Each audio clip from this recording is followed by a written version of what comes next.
an innocent victim of her spouse's twisted desires. It is often said that an adult is nearly impossible to re-educate because they already have a well-established personality, with their own views, thinking patterns, preferences, character, and temperament. However, some women believe that patience and educational skills can work miracles. More seasoned women understand that it's essential, from the very beginning, to observe the man by her side, to study his flaws, and determine whether she can live with them. Love and passion fade, and negative traits tend to worsen with age. If it's not just minor flaws but real issues like addictions, pathological dishonesty, or violence, it's better to walk away from such a person without hesitation. However, in many cases, women exhibit the rescuer syndrome, an intense, uncontrollable urge to help at the expense of their own well-being. This very syndrome led to the downfall of a young British woman named Vicky Roberts, who spent nearly 3 years fighting for her love, trying to reform her unfaithful husband with sadistic tendencies. Unfortunately for her, all her efforts led only to pain, humiliation, and cruelty. Vicky and Michael Roberts. Victoria Smith, known as Vicky Roberts, was born in September 1984 in Cheshire County, in the northwest of England. She was the younger of 2 daughters in a conservative, deeply religious family.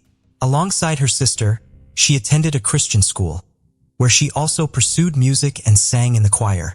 Those who knew her described her as a kind, friendly, and helpful girl, always ready to assist others. After finishing high school, Vicky enrolled in university while working at an IKEA store to fund her education.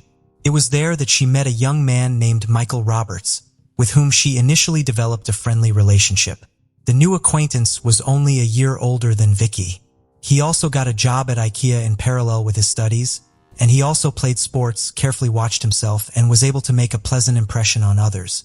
At first, the sociable and charismatic Michael seemed too talkative and overly intrusive to the modest Vicky, but he quickly managed to gain her attention and favor. It is worth saying a few words about Michael and his family. Before we dive in, don't forget to subscribe to our new channel, where we uncover captivating and chilling cold cases that will keep you on the edge of your seat. You won't want to miss the twists and turns we have in store. Let's continue. He was born in June 1983 in Warrington, Cheshire, and was the eldest of 2 sons in the family of a prominent chemical engineer. Parents brought up their children in strictness, and high expectations always laid on the eldest heir, who studied well at school, grew up ambitious, purposeful, and able to achieve what they wanted. The guy always had a lot of friends. He could easily become the soul of any company. But most of all, he was proud of his victories on the love front. Michael had a bright and attractive appearance, was tall, trim, with a good sense of humor, and the ability to show himself at his best. To everything else, this handsome man was also very intelligent, well-read, could easily support a conversation on any topic. Parents from childhood indoctrinated the eldest heir that he is the best, the most beautiful, intelligent, and will certainly succeed. All this probably provoked in the guy narcissistic disorder, which with age progressed. At the same time, Michael was always very afraid to upset his dad and mom, and therefore did everything to be the perfect son for them and meet all their expectations. Roberts never had a permanent girlfriend. He regularly changed girlfriends and mistresses, could spin several novels in parallel, so that none of his passions did not realize that she was not the only one. The guy was confident in his irresistibility, could find an approach to any girl, and he really liked to conquer unavailable girls. This process he perceived as a kind of game or competition. Just such a modest and inaccessible girl was Vicky, which Michael decided by all means to conquer. At first, she stubbornly kept her distance and refused even innocent offers to walk after work or drink coffee somewhere. Smith spent almost all her time studying, and on weekends she went to church, so she didn't even think about dating, let alone any relationship. It took Michael a few months for Vicky to finally agree to go out with him. He was sweet, charming, touchingly courted her, gave her flowers, gifts, and little surprises. He even invited her to a family dinner at his parents' house, who liked Vicky very much and immediately approved of their son's choice. Vicky believed he was serious and gave in. He became her first man and remained the only one. She was truly happy around him, and it seemed like fate to her. Michael also seemed to fall in love and was ready to settle down, but it didn't last long. 50 Shades of Michael. From the outside, their romance seemed perfect. They were both young, attractive, full of energy, ambition, and made huge plans for the future. But soon, Vicky realized that her chosen one has one peculiarity, namely, an irrepressible sexual appetite and passion for experimentation in bed. At first, he did not put too much pressure on his chosen one in this regard, fearing that Vicky would leave him. But as soon as the guy realized that she would not go anywhere from him, he, as they say, opened the cards. The modest and religious girl was literally shocked by what was happening, but she was head over heels in love with Michael and therefore trusted him, and for a long time did not tell anyone about what was happening in their bedroom behind closed doors. In addition, her lover made her an official marriage proposal, which she gladly accepted, sincerely believing that after the wedding everything will change and the chosen one will stop his experiments. Soon, one of Vicky's closest friends began to notice that she carefully disguises and hides bruises and small bruises under her clothes. She brought Smith into a frank conversation and asked if her fiancé was beating her and if she needed help. Vicky tried to deny everything, but then still admitted that all these marks are the consequences of intimate experiments. Michael, who had a special passion for binding, the use of various toys and devices. She also secretly told her friend that they have with the chosen intimacy happens up to 5 times a day, while he still remains hungry and unsatisfied. Michael considered himself a skillful lover, and intimacy for him was a kind of art and a way of self-expression.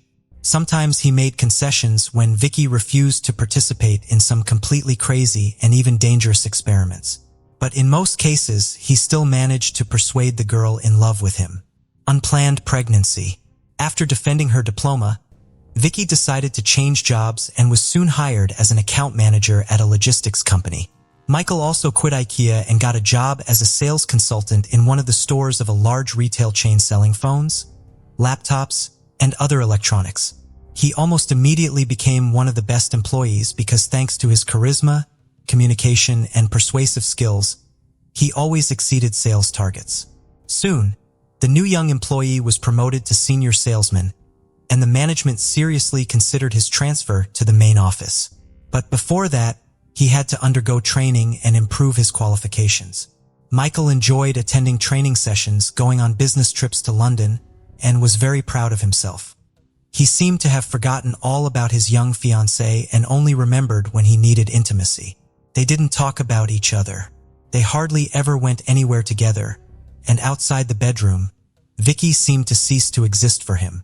At the same time, he began to have affairs on the side with colleagues, clients, and just casual acquaintances.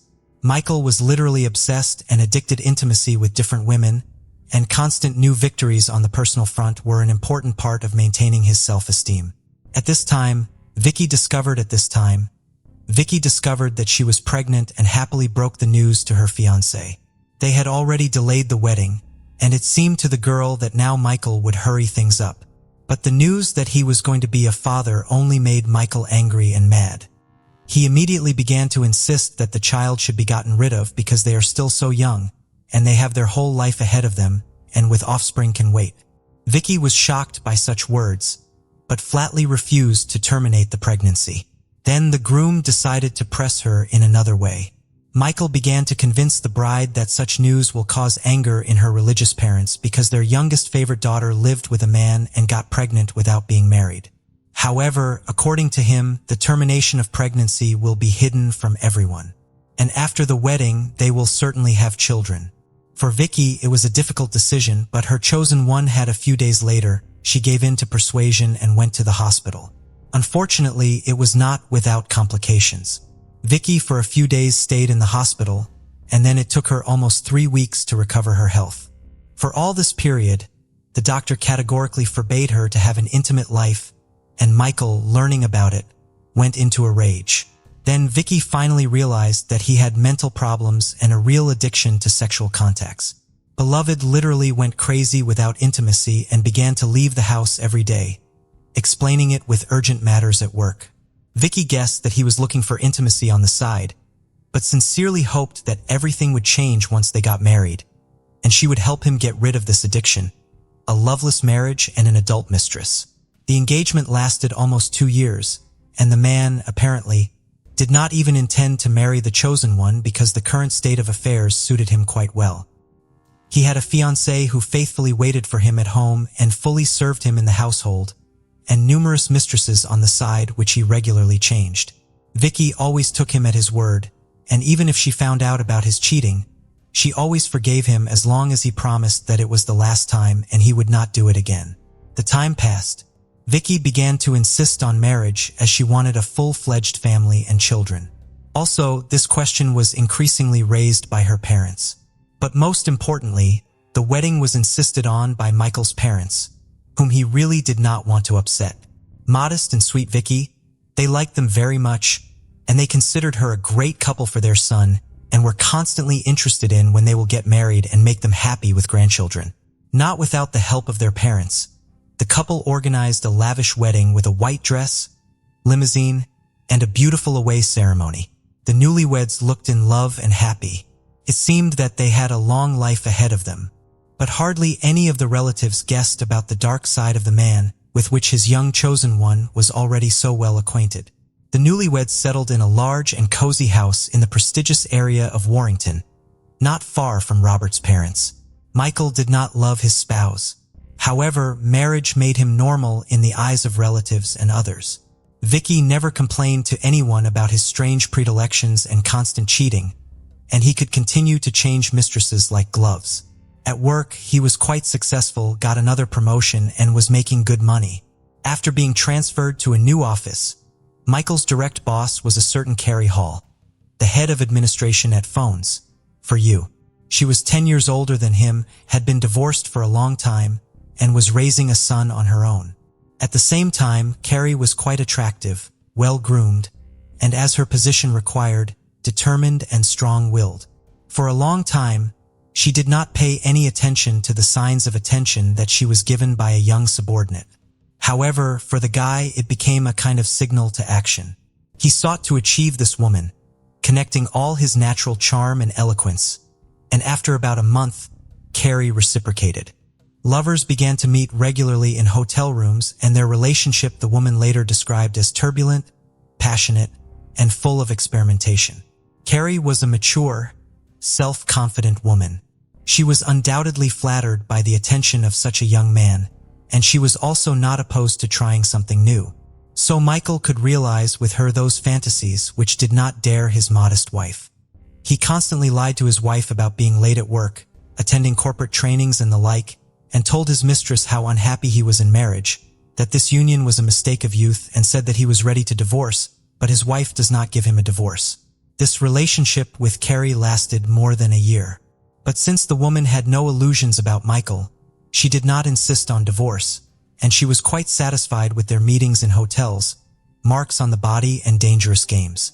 After the beginning of relations with Michael, Carrie began to give preference to buried clothes with long sleeves and high throat, which was unusual for her.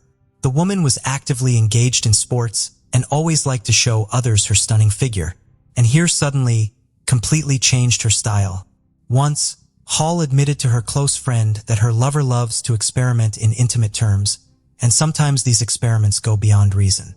As evidence, she showed a bite mark on her chest, which Michael left in a fit of passion. Also on her neck, there were blue marks from squeezing by his hands. And on her wrists, there were marks from the ropes with which the boyfriend liked to tie her so that she was completely in his power. The friend was horrified and suggested that Carrie go to the police, but she refused, noting that all this was consensual. And in most cases, he warns her about what he is going to do, but the process itself can get out of control. For example, Michael loved to strangle his partner, convincing her that it would increase the pleasant sensations of the process. But a couple of times, he was so much carried away that she lost consciousness. Vicky was very afraid of such games with strangulation, but every time she succumbed to her husband's persuasions and believed that one day he would get tired of it. He would leave his cruel and painful experiments, or she would get used to it and would perceive them as something ordinary. Unfortunately, neither his wife nor any of his mistresses even tried to stop Michael. Open correspondence and a love letter. Vicky had guessed about her chosen one's affairs on the side even before they were married. She most likely even realized that he was addicted to it, but sincerely believed that something was about to change, and her love and care can turn daring and loving Michael into an exemplary family man. But after the wedding, the situation only worsened, and the young husband himself denied his cheating, and he did it very convincingly. Vicky decided to conduct her own personal investigation and looked into her husband's phone while he was sleeping. There, she found numerous correspondence, Michael with Carrie and several other girls, which he did not even bother to delete. Their content was quite intimate moreover.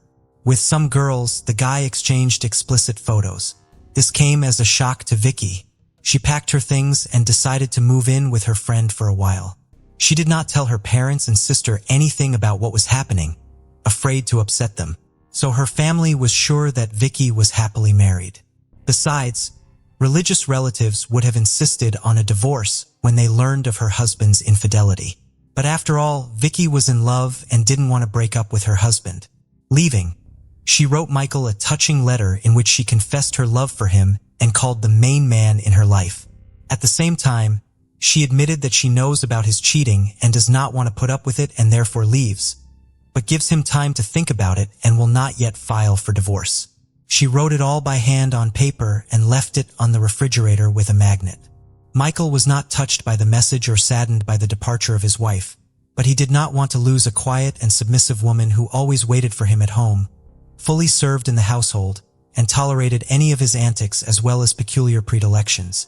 That same evening, he followed Vicky to her friend's house, picking up a large bouquet of flowers on the way. Michael on his knees apologized and begged her to return to him, promising that from now on, she would be his only woman. Vicky once again believed, or rather she wanted to believe, and returned to their home, a new mistress. Naturally, Michael did not leave Carrie and continued to meet with other women. But for a while, he was extremely careful and even tried to come home for dinner, which his wife carefully prepared. He hid his phone, deleted correspondence, and even changed the password from his social networking page. At that time, he began to have an affair with a new young female employee of the company, Karen Wilson, not stopping the relationship with Carrie. At that time, the girl had a fiancé, and she was preparing for the wedding. But Michael began to persistently pursue her, making himself a miserable lover. He was so attracted to the new object of the hunt that after 2 months, he decided to break off the relationship with 33-year-old Carrie Hall, which he was tired of. The man told Karen a proven legend about how he is unhappy in marriage and for the sake of her ready to leave his wife. Soon she surrendered, and between them happened intimacy right in the office. And a week after that, she broke off the engagement and waited for the lover to respond. However, Michael was not going to divorce, but also to interrupt the connection with a new mistress. He did not want, and therefore just lied to her that he had already filed for divorce and moved to live in the house of his parents. Fatal blackmail. Vicky soon suspected that her spouse continued to cheat on her, and this time decided to act for sure.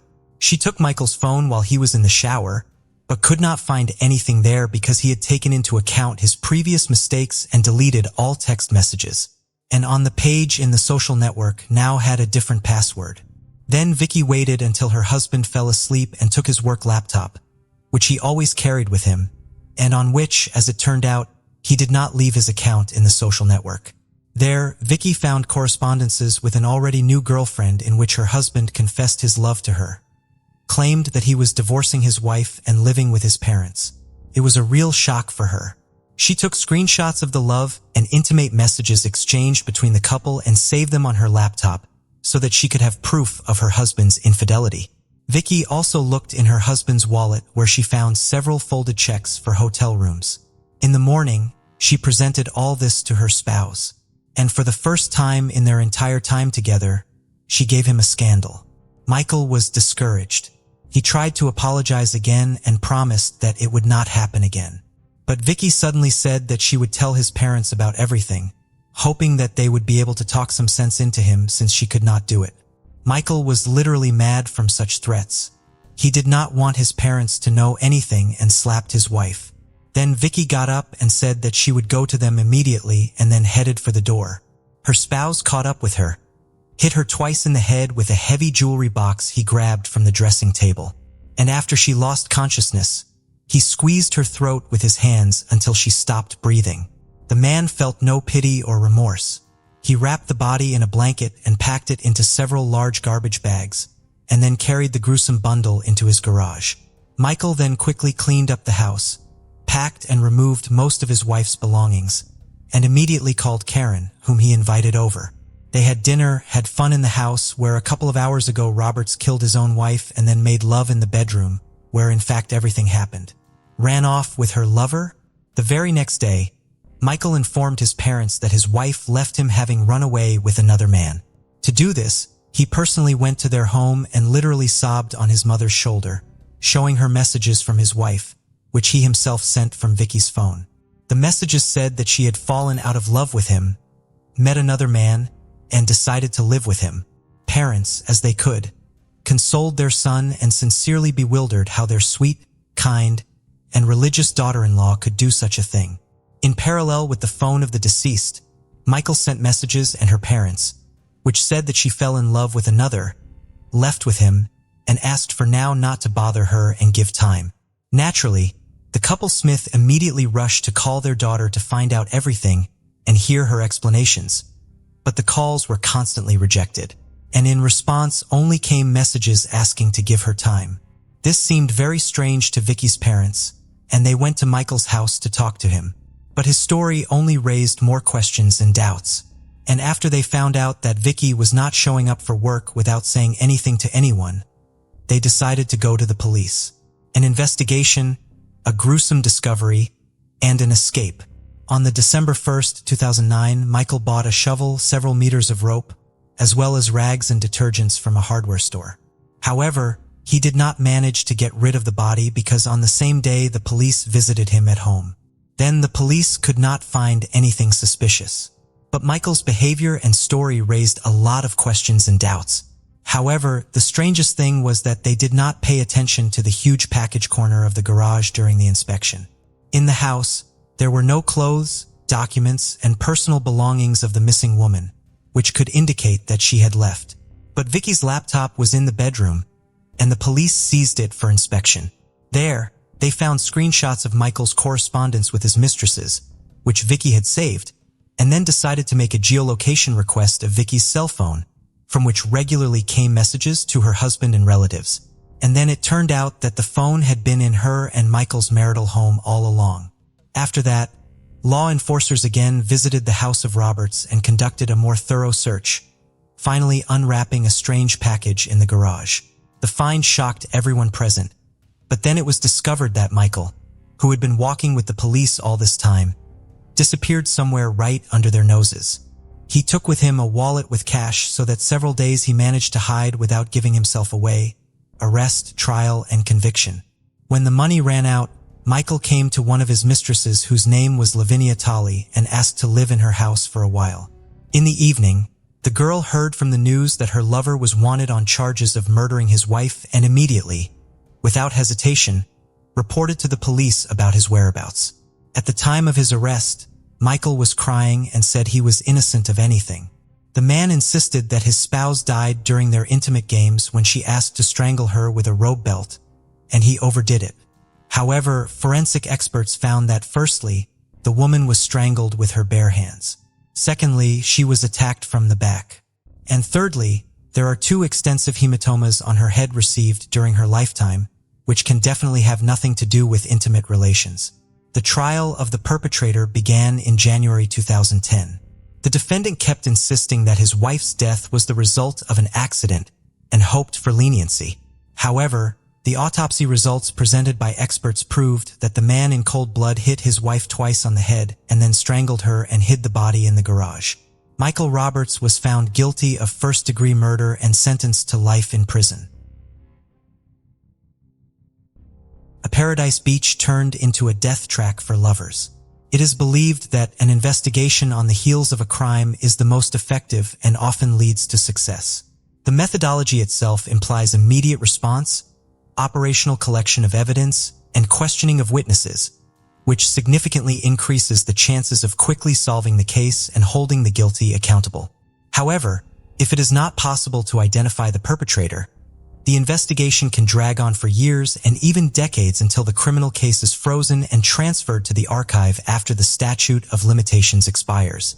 However, sometimes unsolved and seemingly hopeless investigations receive unexpected developments many years later, which helps to find the right lead. Unexpected developments many years later, which helps to find the right lead and achieve results when no one believed it anymore. The case of Lindsay Cutshall and Jason Allen, which had been gathering dust on the shelves for almost 15 years, is a prime example of this.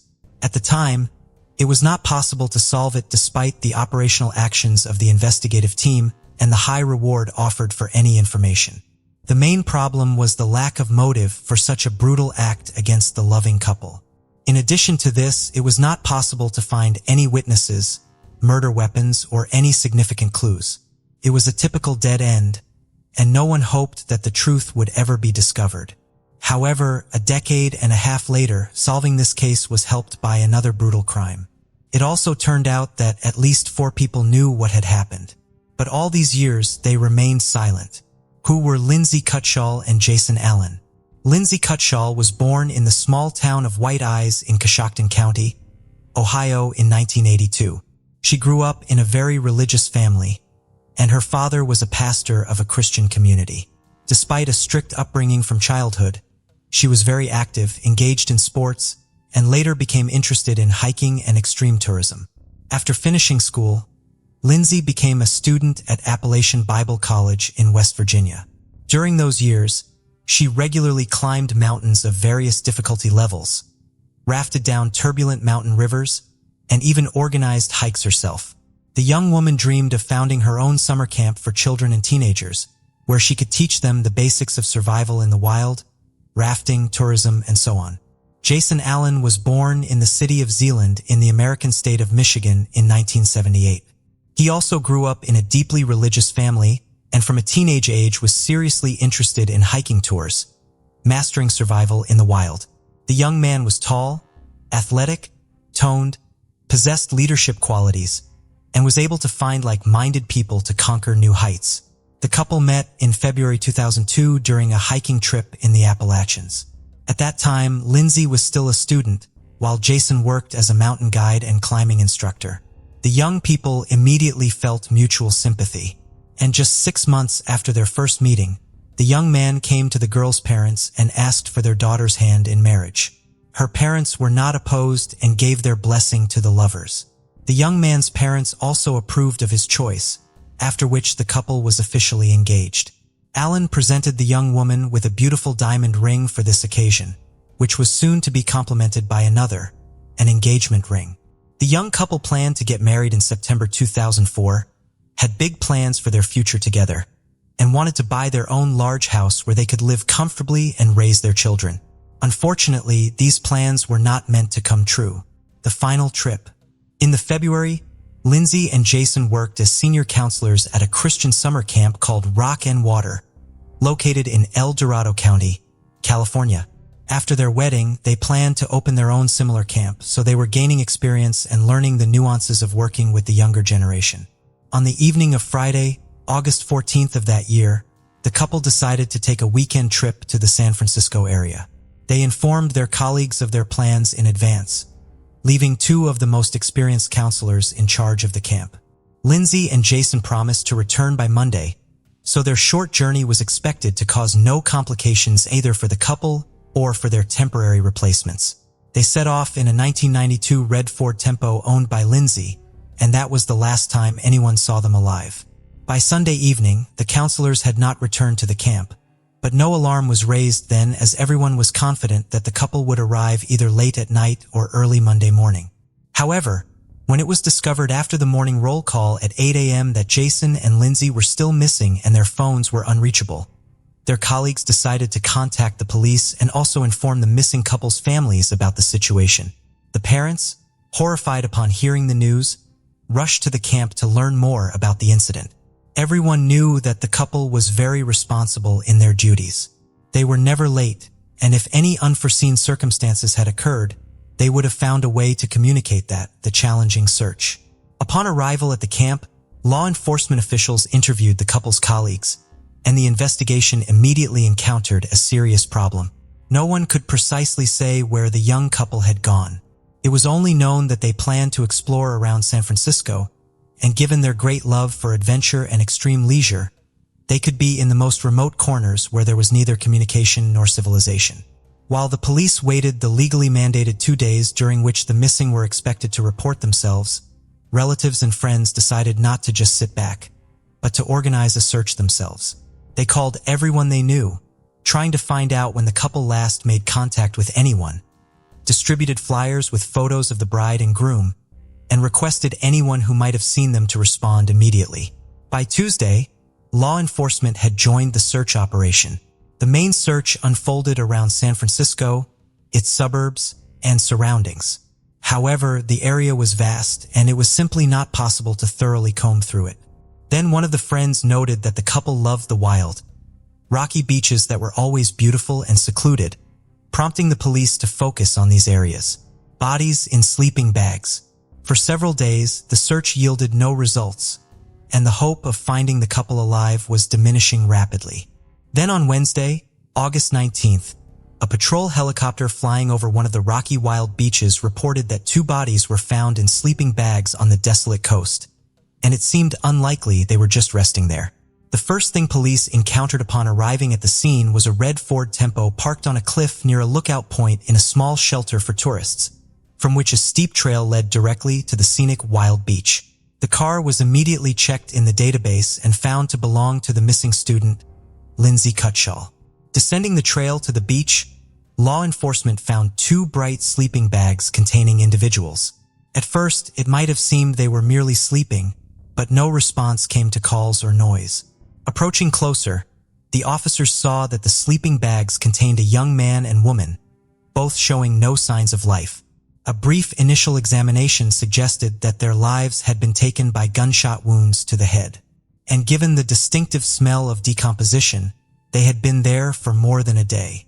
All the belongings of the deceased, including mobile phones and wallets containing bank cards and cash, were found beside them. Therefore, a robbery as the main motive was almost immediately ruled out. The keys to the parked car above were also visibly placed, ruling out car theft as a motive.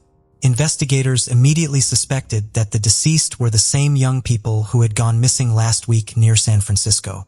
Their suspicion was confirmed by documents found nearby under the names Lindsay Cutshall and Jason Allen, but the bodies still needed to be identified by relatives.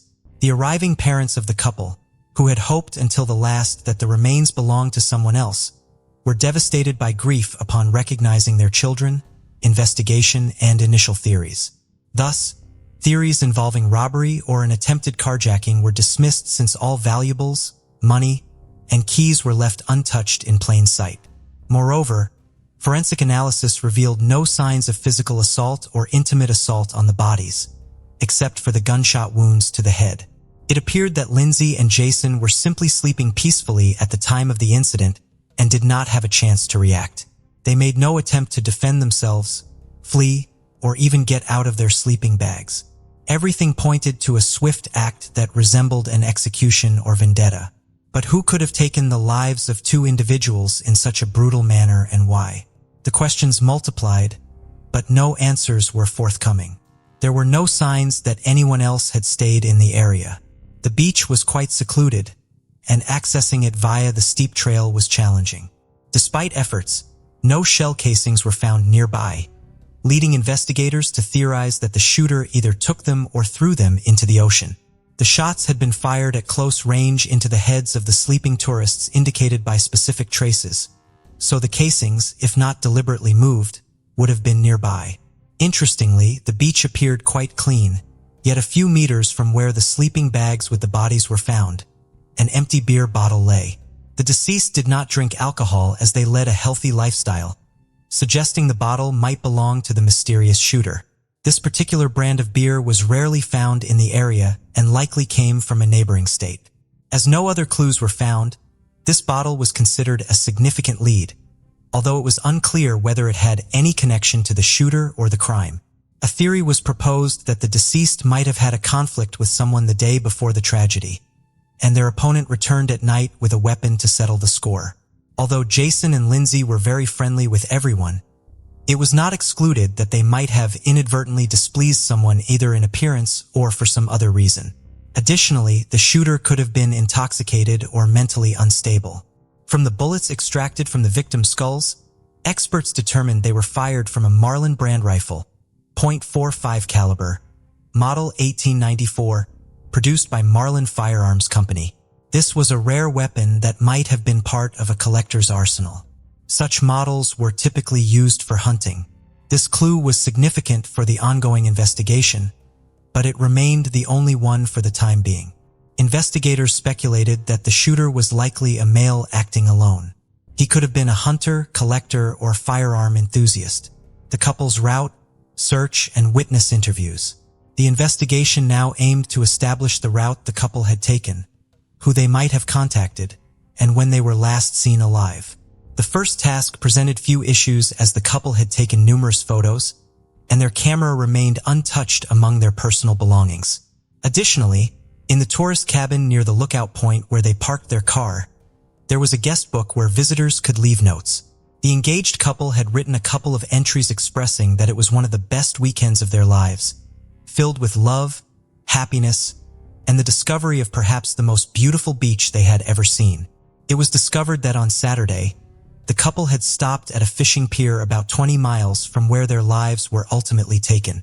This was evidenced by the photographs they had taken there, prompting law enforcement to visit the area and speak with locals in search of potential witnesses. Many remembered the young couple traveling in a red car. They were looking for a place to stay overnight, but found no vacancies in any of the 3 nearby hotels. This was because August is peak tourist season in the area, and most travelers book their accommodations well in advance. The couple then dined at a local restaurant, walked around the area, took several photos, and set off again in the evening. According to everyone who saw and interacted with them, they were friendly, engaged in no conflicts, and appeared happy and carefree. None of the witnesses could recall anything suspicious or unusual. Notably, the beach where the bodies were found was located in a protected area where camping was prohibited. However, since the young people could not find a place to stay overnight, they decided to settle on the beach, but chose not to set up a tent, instead using their sleeping bags. They believed that on a warm August night on a secluded beach, they faced no threats and planned to head back at dawn to return to the rock and water camp on Sunday as promised. This information helped narrow down the time frame during which the couple was likely taken from life. They went to sleep but did not survive until morning, indicating they were likely taken from life between 11 o'clock Saturday night and dawn on Sunday. The first suspect. Although the investigation into the double taking of life was in full swing and news broadcasts urged anyone with any relevant information to contact the police, law enforcement withheld certain details. In particular, the results of the ballistics analysis were kept secret to avoid alerting the suspect and prompting them to hastily dispose of the weapon used in the crime. Initially, suspicion fell on a local drifter who periodically slept on that very beach and had been seen nearby on the evening before the crime. The homeless man mentioned by some witnesses was quickly located, brought to the station, and interrogated. The 57-year-old suspect had no alibi for the night of the crime. However, his involvement could not be confirmed. The main reasons were the absence of the weapon used in the crime and the fact that his DNA did not match that found on the beer bottle discovered on the beach. A new phase of the investigation in February 2006. For nearly 2 years, the investigation had been at a standstill with no clear direction on how to proceed. Then in February, law enforcement decided to publicize the data they had on the weapon used in the crime and to reach out again to potential witnesses by offering a $50,000 reward for any useful information that could lead to the perpetrator. Following this announcement, about 1,000 calls came in, but most did not aid the advancement of the investigation. However, law enforcement became interested in 26-year-old Sean Gallen, pointed out by several locals. According to them, the young man collected firearms and bladed weapons, behaved aggressively, was frequently involved in conflicts, threatened acts of violence, and occasionally damaged other people's property. Sean was arrested and questioned. He had previously been on the police's radar for brawling, hooliganism, and driving under the influence of alcohol and drugs. He indeed had an impressive collection of weapons, but the specific rifle in question was not among them. Verifying his alibi from 2 years prior proved impossible, and his DNA did not match the sample found on the beer bottle at the crime scene. So Gallon had to be released. A suspect from another country? Simultaneously, another suspicious and aggressive drifter came under scrutiny, often seen with a firearm, frightening the local residents. His name was Joseph Henry Burgess, and he was 61 years old at the time of the couple's demise. Burgess often ranted about receiving commands from God. It was discovered that in the late 1970s, Joseph lived in Canada, where he also wandered aimlessly. In 1978, he joined the Commune of the Children of God, positioning himself as a deeply religious person. And according to those around him, he was quite the fanatic. He soon had a conflict with 2 young people that escalated into outright enmity. And a few weeks later, these individuals were found lifeless, each with several close-range gunshot wounds to the head. Notably, their bodies were also discovered on a beach in sleeping bags, seemingly taken while they slept. By the time the police arrived, Burgess had vanished. His guilt was proven through numerous left-behind clues, but he could not be convicted as he had fled to the USA, crossing the border illegally. He managed to evade capture for nearly a quarter of a century until the police connected him with the double homicide on a beach in California. However, they were unable to interrogate him as a shootout occurred during his apprehension, resulting in the deaths of a police sergeant and Burgess himself, who opened fire, a fatal echo from the past. In the spring of 2017 in Forestville, California, a tragedy unfolded one night on March 14th. Gunshots rang out in the Gallon family home, prompting alarmed neighbors to immediately call the police. The victim was 35-year-old Seamus Gallon, and the perpetrator was his older brother, Sean. An argument had erupted between the siblings, during which Sean, under the influence of prohibited substances, grabbed a firearm and discharged 3 bullets into his younger brother. Police recognized the shooter's name as Sean had previously been detained as a suspect in the double homicide on a beach, but was released due to a lack of evidence. Since then, he had been in police sites twice for property damage and making threats, but had only received fines. It was also discovered that the detainee was an avid hunter and had a hobby of crafting knives and other bladed weapons.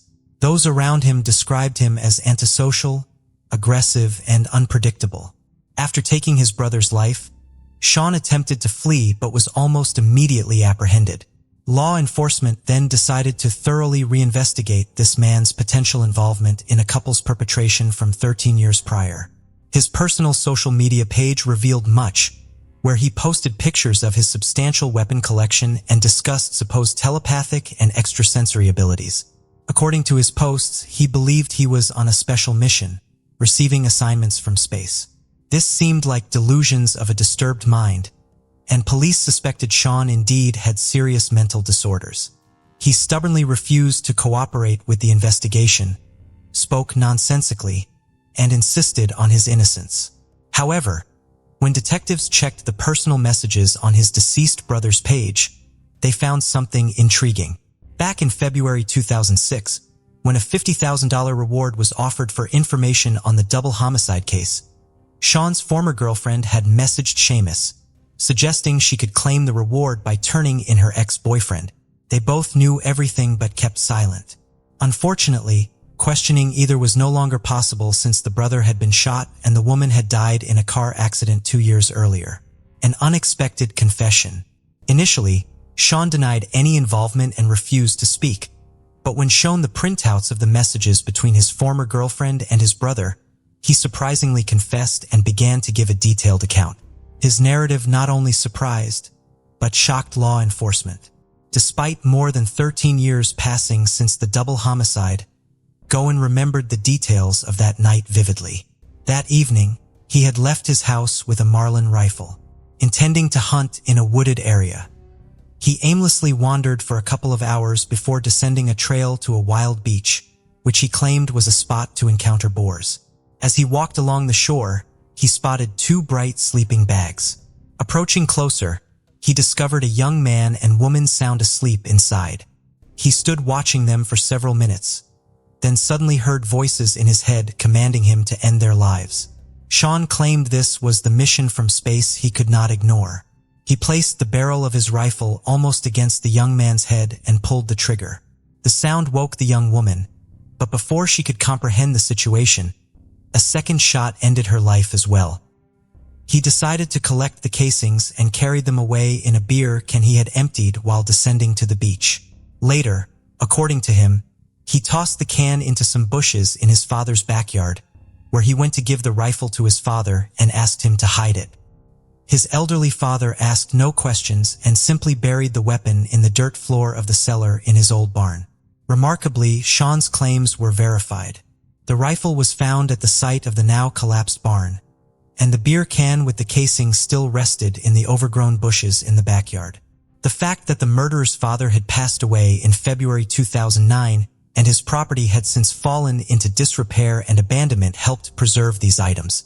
It turned out that the bottle found on the beach had no connection to the crime and was mistakenly considered as evidence. Forensic psychiatric evaluation Sean Goen blamed the voices in his head, which he claimed ordered him to commit acts of violence and asserted that he was not aware of his actions. His defense attorneys also insisted that Sean was mentally ill and unfit to stand trial. It was up to qualified psychiatrists to determine the truth of these claims. The evaluation revealed that the accused did indeed suffer from a range of mental disorders, exacerbated by the effects of alcohol and prohibited substances. However, at the time of the crime, he acted deliberately, carefully planning each step. Sean was fully aware of how to proceed and how to cover his tracks to avoid police detection. This was precisely why he first ended the life of the young man, knowing that if anything went awry, the woman would not be able to resist. For the same reason, he took the casings with him and prudently gave the rifle to his father, asking him to hide it.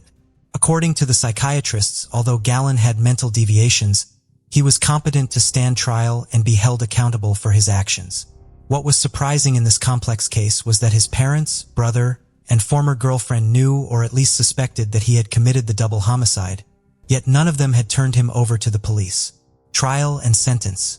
The trial of the accused took place in the spring of 2019, nearly 15 years after the brutal act against the couple.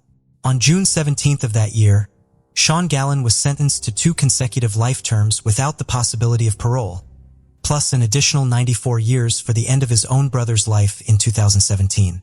The convicted man is now serving his sentence in a special prison unit designated for particularly dangerous inmates with mental disorders. He continues to claim that he hears voices and behaves aggressively. Hence, he is kept under special surveillance to prevent him from harming himself or anyone else nearby. Lastly, it should be noted that the motive for the double homicide was never established.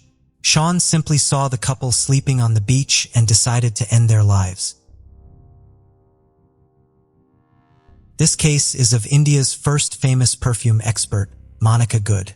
The reason for Monica's murder and the method used by the killer shook the entire India. The date was actually October 6, 2016. Monica Goud resided in the village named Sangolda in the famous state of Goa in India. Goa is known for its famous beaches, culture, climate, and historical places. Besides, here you can also get a chance to witness colorful architecture, greenery, and beautiful sunsets daily. Actually, Monica lived in a 3-bedroom rented apartment in a society named Supna Raj Valley in Sangolda village. As usual, at around 9 to 10 in the morning, Monica's maid arrives at her house and rings the doorbell of Monica's apartment. However, there is no response from inside. Then the maid rings the bell again, but still no response. Then she tries calling out several times and rings the bell 3 or 4 more times. Additionally, she knocks on the door, but still there is no sound from inside and no one opens the door. This situation feels very strange to the maid because Monica has never done this before. Feeling a little anxious now, she calls Monica's brother, Anand Gada, who lives in Mumbai, and explains the entire situation to him. After this, Monica's brother Anand calls Monica's phone, but there is no response from the other end. He keeps trying to connect with his sister through calls, but Monica doesn't pick up the phone.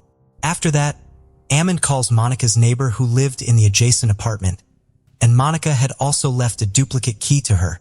Shortly after Amnon's call, the woman arrives outside Monica's house with the duplicate key. She then opens the door with the same duplicate key. And as soon as Monica's neighbor and her maid enter the house, both scream because Monica was lying straight on the bed, and herons were tied behind the bed, and there was no clothing on the lower part of her body. Additionally, Monica was not moving at all. Seeing all this, Monica's neighbor immediately calls the police. Soon after, the Goa police arrive at Monica's apartment with some lady police officers, an ambulance, and doctors. However, when some doctors cover Monica's body and check her pulse, it is found that Monica has passed away. Afterwards, the dead body is sent for post-mortem and then the room is searched. The police searched the room, but the surprising thing was that there was no evidence of forced entry anywhere in the entire apartment. There were eggshells in the room, suggesting they had been eaten recently. Then Monica's purse was checked, but apart from some debit card bills, the police found no evidence in it. Now, to find evidence, the police consider examining all the CCTV footage in the society. But then they find out that there are no CCTV cameras installed in that society. Besides this, the police also question the people living in Sapna Raj Valley. However, nobody has seen any suspicious person entering or leaving Monica's house in the past day. Nevertheless, the police also investigate from the angle of theft, but nothing was missing from Monica's flat that could indicate that this murder was committed for theft. Looking at all these things, the police believe that whoever murdered Monica had some information about her because no one forcefully entered the flat and nothing was stolen from the house. However, Monica was married, but due to some disputes, she had been living alone for a year. Therefore, the police's suspicion first falls on Monica's husband, Barath Ramanrutham. After that, the police interrogate him about this murder, but nothing comes to light during the interrogation that would make them suspect him. In fact, Monica was the daughter of a former judge in Mumbai, Ramesh Kutter, and she was initially a photographer, but later she started researching on perfumes. After this, in a short span of time, she became a successful perfume expert. Due to her profession, Monica was quite famous not only in her society, but also throughout the city, often seen hobnobbing with big businessmen. Therefore, as soon as news of Monica's murder surfaced, the entire state of Goa was in shock. At that time, this was the news running on every news channel in the country, and the public wanted to know who the mystery killer was. Meanwhile, Monica's post-mortem report also arrives, revealing that Monica died due to suffocation, and it also becomes clear that she was raped. Anyway, the police had investigated the case from every angle so far, but they had neither found any suspects nor any clues. But then, during the investigation that evening, a police officer suddenly remembers that they had found some debit card bills from Malaka's purse, but they hadn't found any debit card during the entire search. Afterwards, the Goa police approached the bank regarding the bills of that debit card and request to check the transaction details of that card. It is found out that on the morning of October 6th at 6 o'clock, this card was used at an ATM in Porvaram area. Porvaram is merely 4 to 5 kilometers away from Sapnaraj Valley. Following this, the police instruct the bank to keep an eye on this card and also scrutinize the CCTV footage of the ATM in Porvaram. The face of the boy who withdrew money from that card was captured on the ATM camera. Subsequently, with the CCTV footage in hand, the Goa police reach Sapnaraj Valley. As soon as the locals see this footage, they recognize the boy shown in the footage immediately and identify him as Rajkumar, who used to be the old security guard here. However, he was fired from his job 2 months ago on charges of theft. For the Goa police, this was a major success because for the first time in this case, the police had a name and a face of suspect.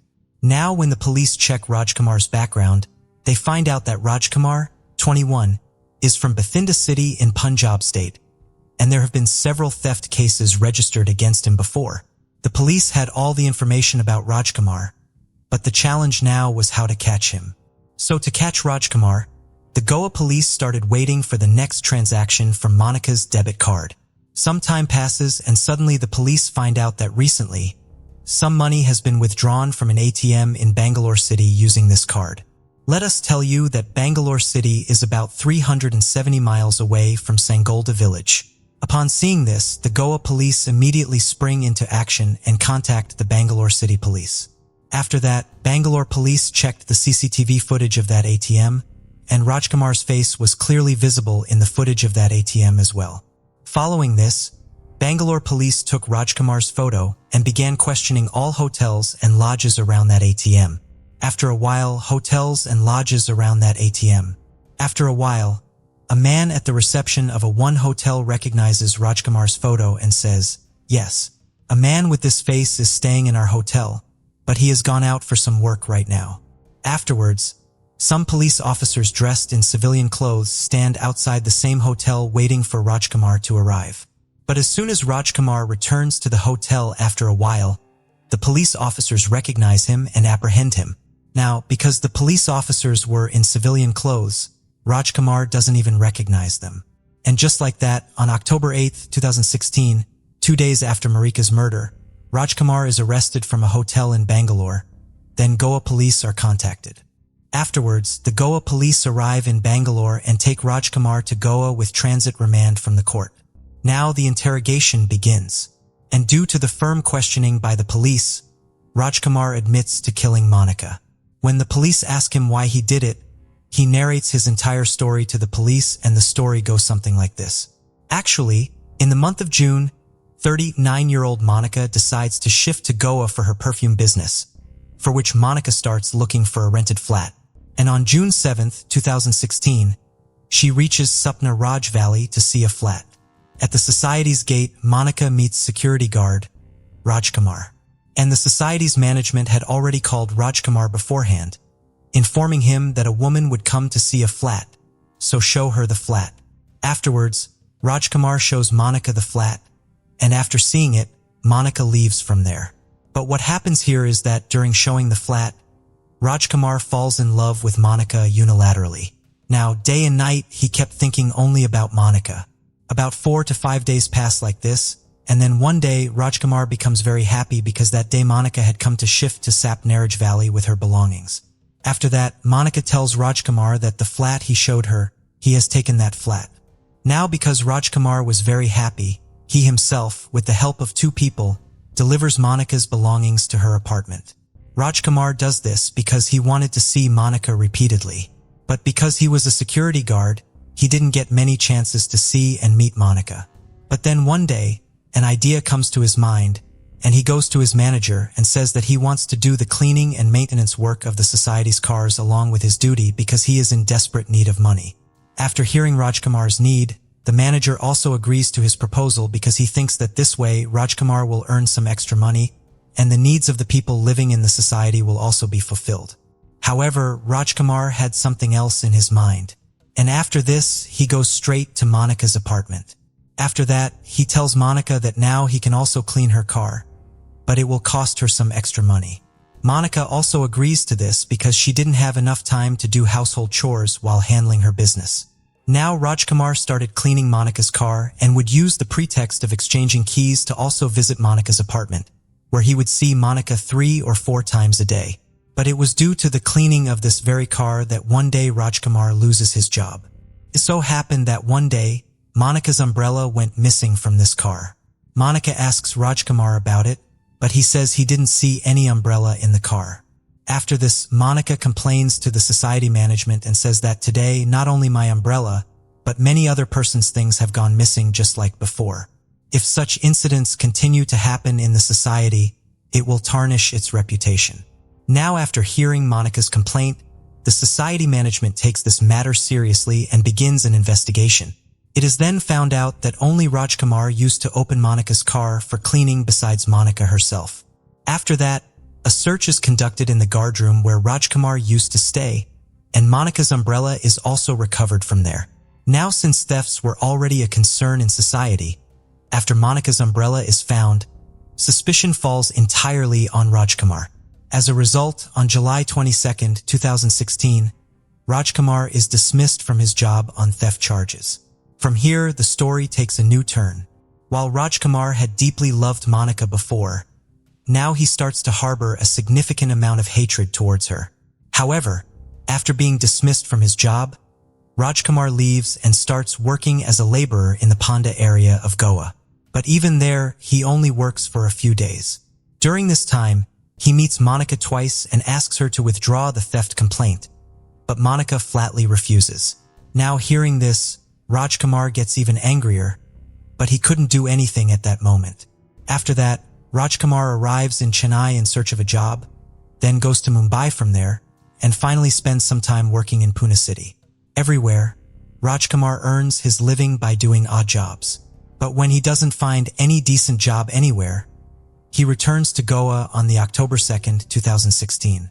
But this time he had something planned in Goa. There was still a lot of hatred against Monica in his mind. The very next day, that is on the October 3rd in the afternoon, Rajkumar reaches Sapna Raj Valley again. He enters the society through the main gate, and by chance, no one sees him entering. Then he goes straight to Monica's apartment below, but he notices that Monica's car is not parked there. Seeing this, he understands that Monica is not at home at the moment. However, instead of leaving from there, Rajkumar decides to wait for Monica to arrive in the society. Now, because Rajkumar knows every route in the society, he decides to hide on the terrace of the society because generally no one comes to the terrace. Meanwhile, Rajkumar keeps looking down repeatedly and checks Monica's car. But even after the whole October 3rd passes, Monica's car is not seen. Then the next day, October 4th comes, but Monica's car still doesn't show up. And then October 4th also passes. On October 5th, Monica's car was checked several times by Rajkumar since morning, but it wasn't seen. Now it had been almost 2 days since he stayed on the terrace. There was neither food to eat nor anything to drink on the terrace during this time. Many times, Rajkumar felt like leaving from there, but the fire of revenge didn't let him go, and fueled by this vengeance, Rajkumar spent more than 48 hours hungry and thirsty on the terrace. Around 3 to 3:30 p.m. on October 5th, 2016, Rajkumar came down once again, and this time he saw Monica's car parked. This meant that Monica had returned home. Seeing this, there was a strange smile on Rajkumar's face, but then he went back to the terrace and started waiting for darkness. After that, he comes downstairs around 6:30 in the evening and rings Monica's flat doorbell. When Monica asks who, Rajkumar identifies himself as a security supervisor. Hearing this, Monica opens the door, but as soon as she does, Rajkumar forcefully pushes her and then shuts the door from inside. Before Monica can comprehend anything, Rajkumar takes out a knife from his Rajkamana, covers her mouth with his hand. Then Rajkamana takes Monica to the bathroom, intimidating and controlling her. After that, he forcefully takes Monica to the bedroom at knife point, lays her on the bed, ties both her hands behind the bed first, then ties both her legs as well. Now Rajkumar demands money from Monica at knife point. Upon seeing herself trapped, Monica also gets very nervous, so she tells the Rajkumar, "Take all the money in the purse." After that, the Rajkumar empties Monica's entire purse. About 4,000 Indian rupees come out of the purse, like $48.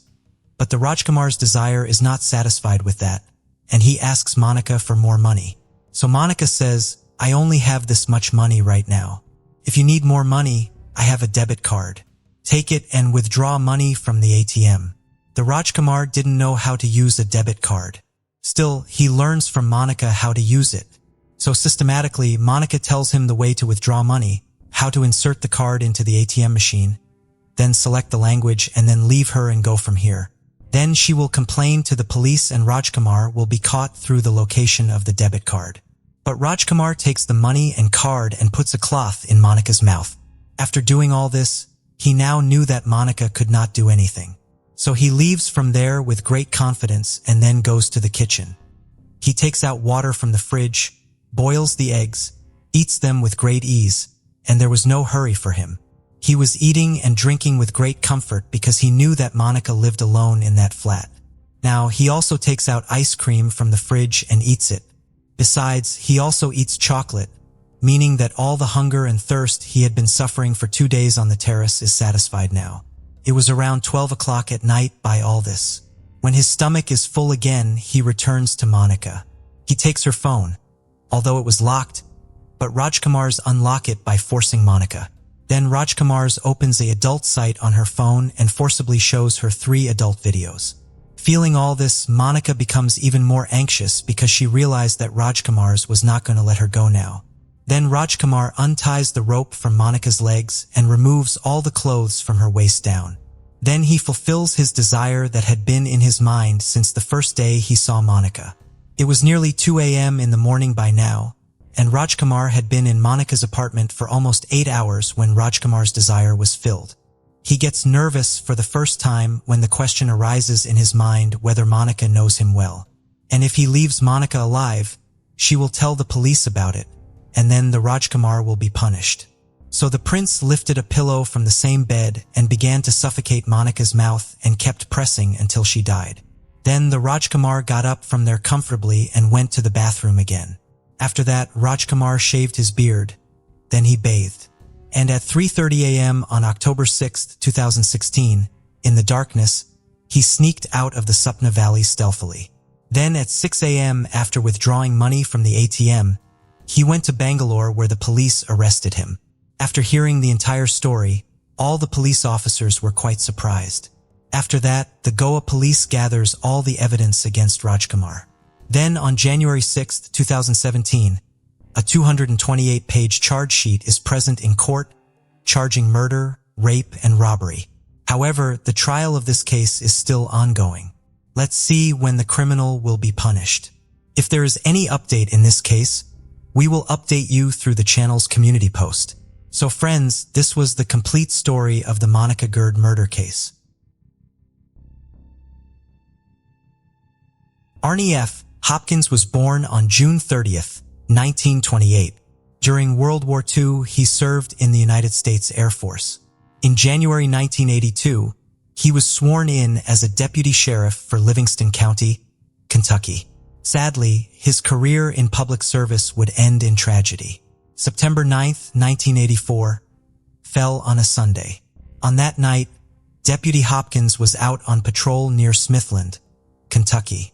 At approximately 11:20 p.m., he called dispatch to inform them that he would be exiting his patrol vehicle to investigate a suspicious hitchhiker. He reported his location as the intersection of U.S. Highway 60 and Kentucky Route 137, a spot locally known as the Monument. A few minutes later, a dispatcher en route to work came upon Deputy Hopkins' abandoned patrol car at the Monument. The dispatcher noticed signs of a struggle and found Deputy Hopkins lying on the ground. The deputy had been shot with his own service weapon and was dead by the time the dispatcher found him just minutes after his last radio contact. 56-year-old Hopkins was survived by his wife Rose. There was no sign of the hitchhiker to be found. The hitchhiker was the obvious prime suspect in the case, but authorities were never able to identify him. Deputy Hopkins did not provide any physical description of the hitchhiker. Due to the fact that this person had been hitchhiking near U.S. Route 60, which spans 2,700 miles from western Arizona to coastal Virginia, he could have caught a ride to several different states, making a search area difficult to identify. Deputy Hopkins' case went cold, but it was reopened by the Kentucky State Police in February 2017. The state police claims to have new information in the case, but has not revealed this information to the public. They are actively seeking tips from the public and following new leads in the case. However, for now, the identity of Deputy Hopkins' killer remains unknown. On March 24, 1976, a fisherman in Nashville, Tennessee discovered the body of a young woman washed up against a branch in the shallow waters of the Harpeth River. She was estimated to have been between 14 and 17 years of age, 5 feet 2 inches in height, and of Hispanic or Native American descent. The medical examiner determined that she had probably been dead for less than 24 hours. However, the girl's cause of death was far more difficult to determine. While the girl had drowned, whether she did so accidentally or as the result of foul play could not be firmly established. The teenager's blood alcohol was measured at a 0.28, meaning that it was possible she fell into the river accidentally and drowned in the 2 feet of water due to her incapacitation by alcohol. However, the girl's shirt had been removed and her pants were unbuttoned. Her body also had bruising on her chest and legs. These facts opened up the possibility that she had purposely been drowned following some sort of sexual attack. Unable to use science to determine the girl's cause of death, Police hoped that they could determine if a crime had been committed by finding out the last known events in her life. To do so, they would need to identify her so that they could locate those close to her. As the young woman carried no identification with her, police had to rely on alternative means to try to uncover the identity of their Jane Doe. While she did not carry ID, the Jane Doe did carry a nickel, a comb, and a picture of a young boy in her pockets.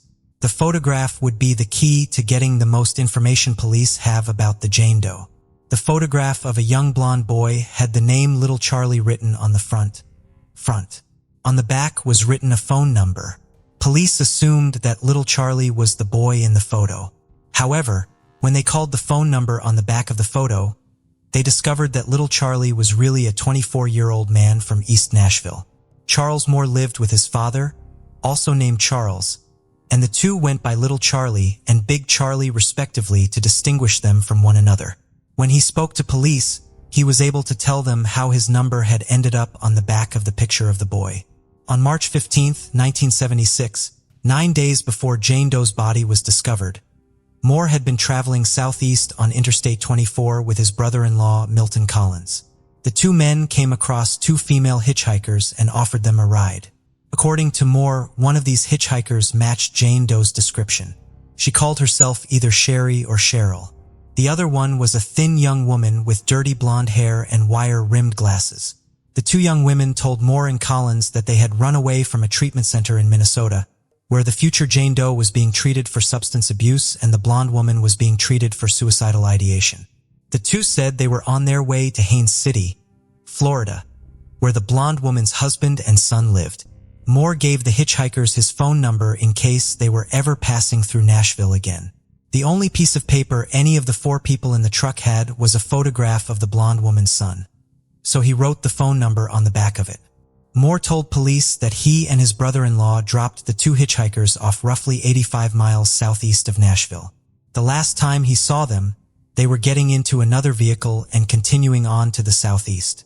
This location was over 90 miles away from where Jane Doe's body was found, and in the opposite direction from where they had been traveling when Collins and Moore last saw them. Both Collins and Moore viewed Jane Doe's body in 1976 and were able to confirm that she was one of the hitchhikers they picked up. Milton Collins has since passed away, but Charles Moore continued to speak with police as recently as 2012 as part of their ongoing efforts to identify Jane Doe. Authorities do not believe either Collins or Moore had anything to do with Jane Doe's death.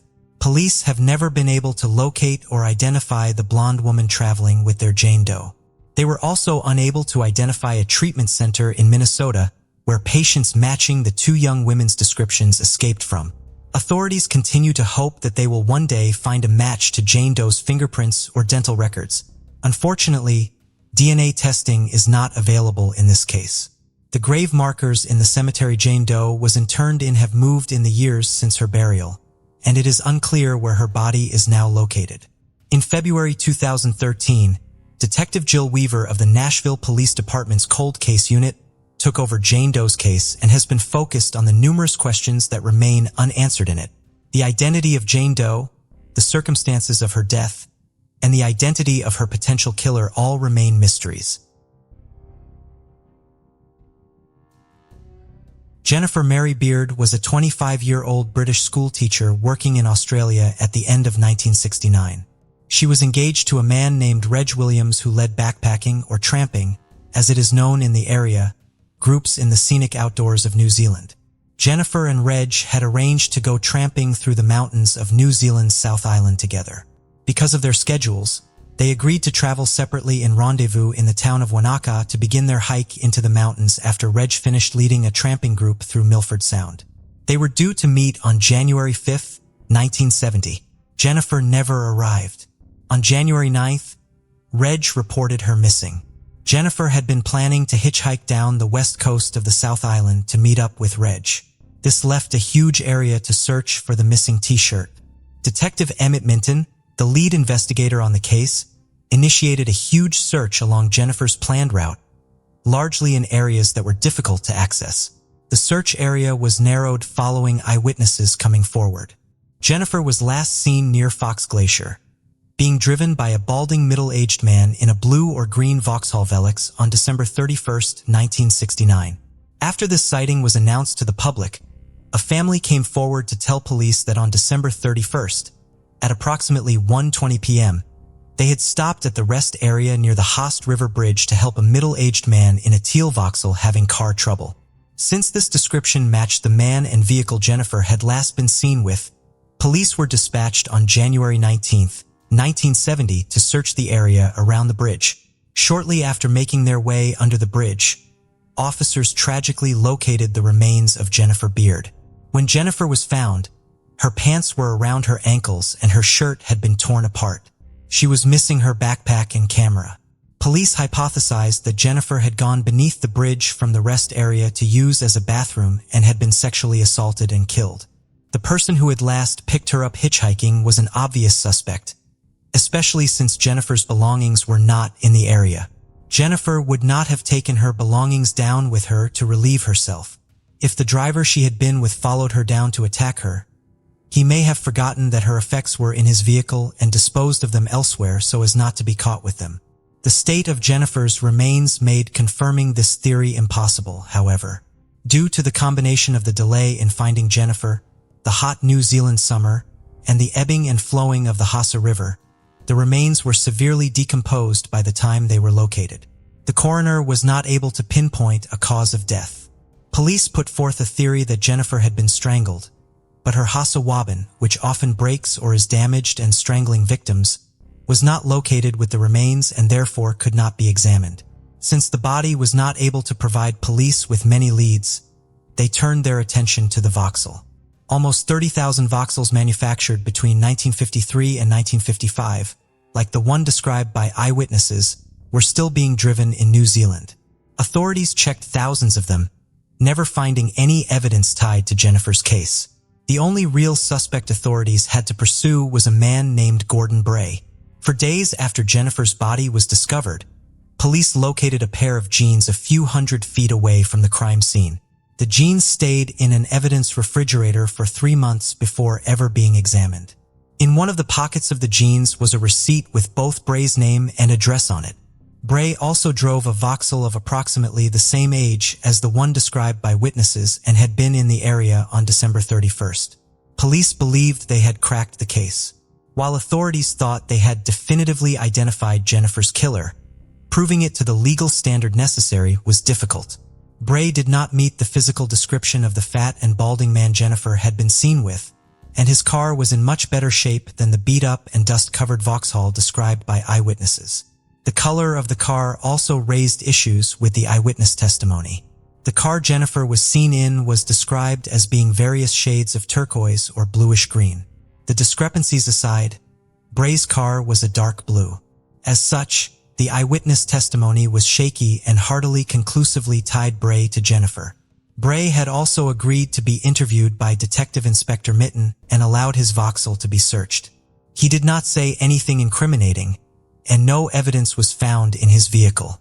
While the receipt in the jeans was the one major piece of evidence in the case, even it posed problems for the prosecution. The distance away from the crime scene that the jeans were found alone raised suspicions that they could have been planted by police. The 4 days in between when Jennifer was discovered and the area was made a crime scene and when the jeans were finally found, as well as the 3 months the jeans were supposedly misplaced, could also be presented by a defense lawyer as evidence that the police had time to concoct a plan to frame someone for the crime. Bray's family furthermore has said that they have never seen him wear jeans.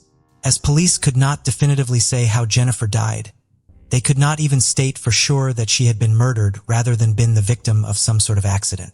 While police remained convinced that Bray was the killer, the lawyers who would have had to try the case were not. Not feeling as though they could successfully convince a jury of Bray's guilt, prosecutors announced on June 26, 1971, that Bray would not be charged in Jennifer's death. Bray died in February, having maintained his innocence for the rest of his life. In February 2005, a new suspect in the case finally emerged. A man named Ron Hunter had been working at the Hardy and Thompson sawmill in the town of Westport around the time of Jennifer's death. After police sketch of the man Jennifer had last been seen with appeared in the newspaper, He abruptly left town despite being owed 2 weeks' worth of pay from his job. Gordon Watts, who managed the sawmill and employed Ron Hunter, claims that he went to police with his information in 1970, but it was never followed up on. Emmett Mitten, who by that time had retired from the police force, says he never received such a tip.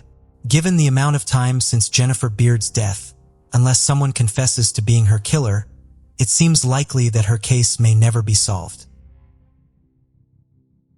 On June 10, 1976, the body of a young man was found in a landfill in rural Tooele County, Utah. The man had brown hair and dark eyes. He was estimated to have been approximately 5 feet 9 inches tall and between 17 and 22 years of age. He had also been shot twice in the head. Witnesses reported seeing a young man matching John Doe's description in the nearby town of Wendover the day prior to the discovery of a body. Authorities were unable to unearth any further information about their John Doe. For the next 4 decades, the identity of the John Doe was just as unknown as the identity of his killer. One half of the mystery of the John Doe's murder will be solved 39 years after his death. The Tooele County Sheriff's Office, while not considering John Doe's murder case to be an open investigation since very soon after his discovery, did make efforts to utilize new technologies to identify the young man as they became available. In February 2010, John Doe's information was uploaded to the National Missing and Unidentified Persons Database. In June 2014, after officially reopening the case, the Sheriff's Office contacted the National Center for Missing and Exploited Children for help developing a composite image of what John Doe would have looked like when he was alive. The Sheriff's Office put his likeness on posters around Tooele County in hopes that it would help identify him. In February, the Sheriff's Office partnered with the Utah State Medical Examiner's Office in an effort to close cold cases. Through this joint effort, a set of Met dental records belonging to a missing person were found to be a very close match to the John Doe's records. The John Doe's body was exhumed in February in order to collect DNA samples from it. In August, it was announced that the DNA confirmed the identity of the Tooele County John Doe. His name was David Stack. David Arthur Stack had been born on July 5, 1957. In 1975, he graduated from New Milford High School in Connecticut. Despite being one of 10 children, he managed to stand out amongst his siblings with his charismatic and adventurous spirit nature.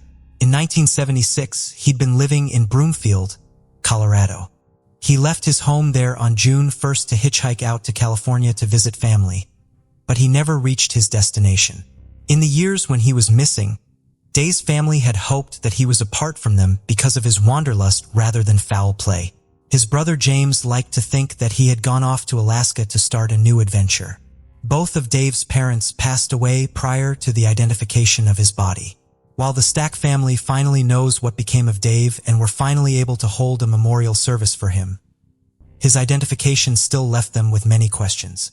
While the Tooele County Sheriff's Office finally had an identity for their John Doe, they did not have the identity of his killer.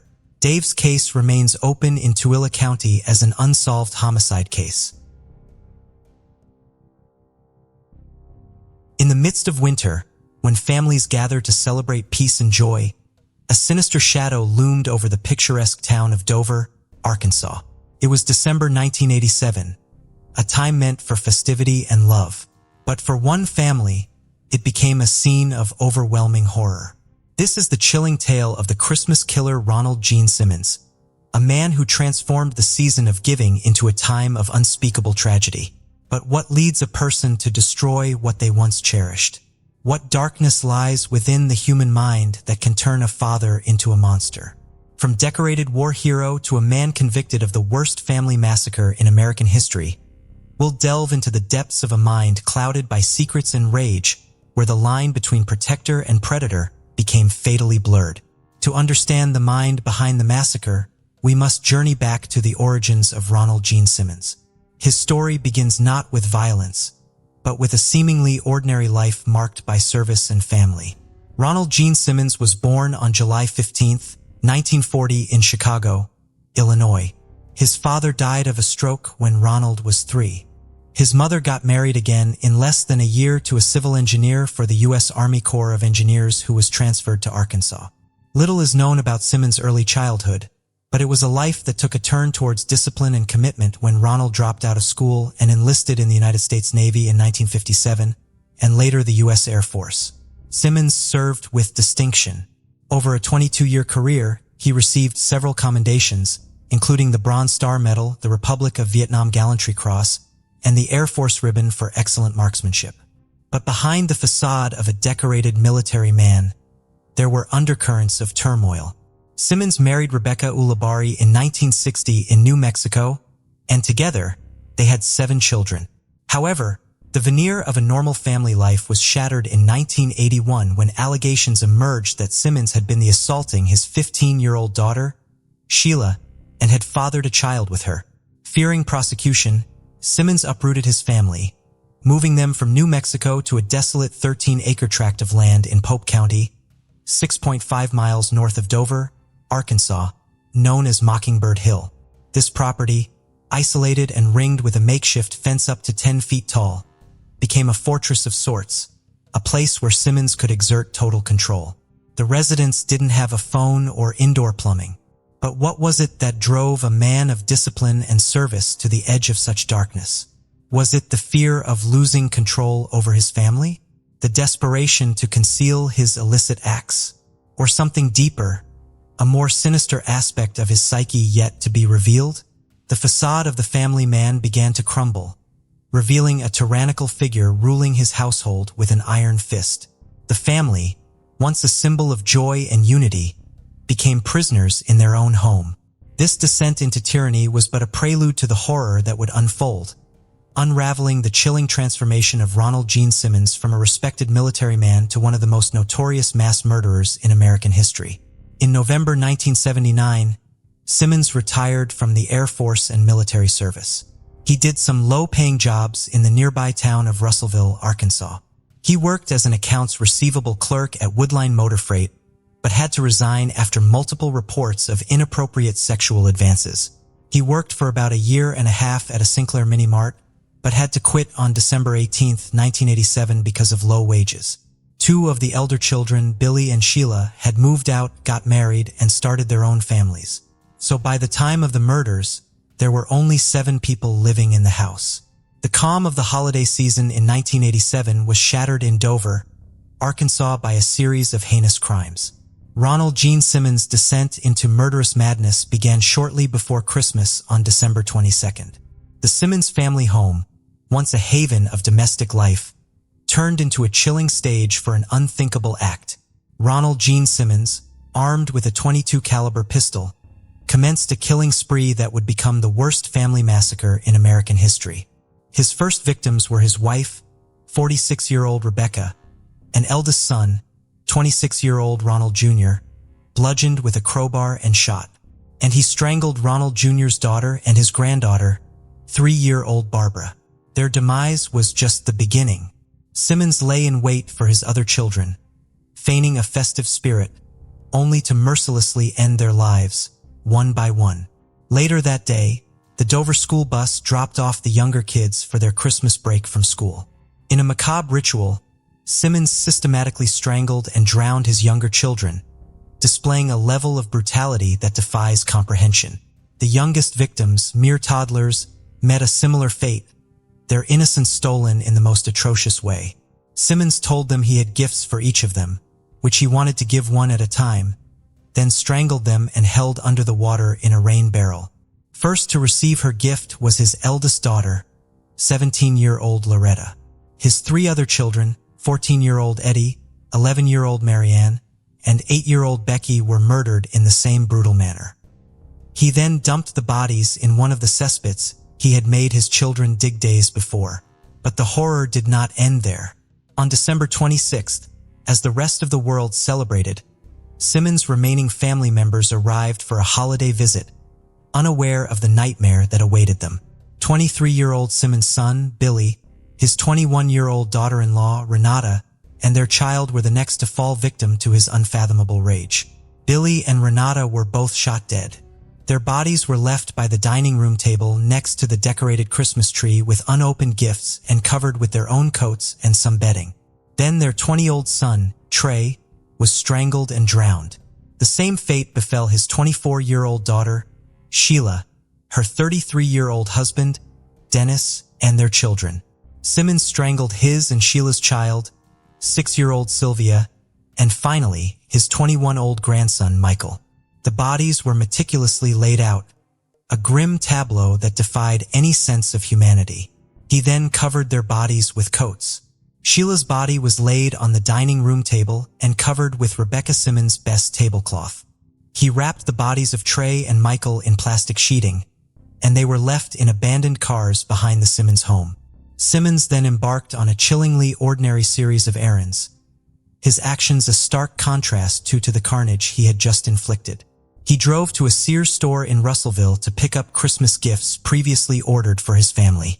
That night, he went out for a drink at a local bar. When he returned home, he spent the night and the next day drinking beer and watching television surrounded by the dead bodies of his family. On December 28th, the killing spree spilled over into the town of Russellville.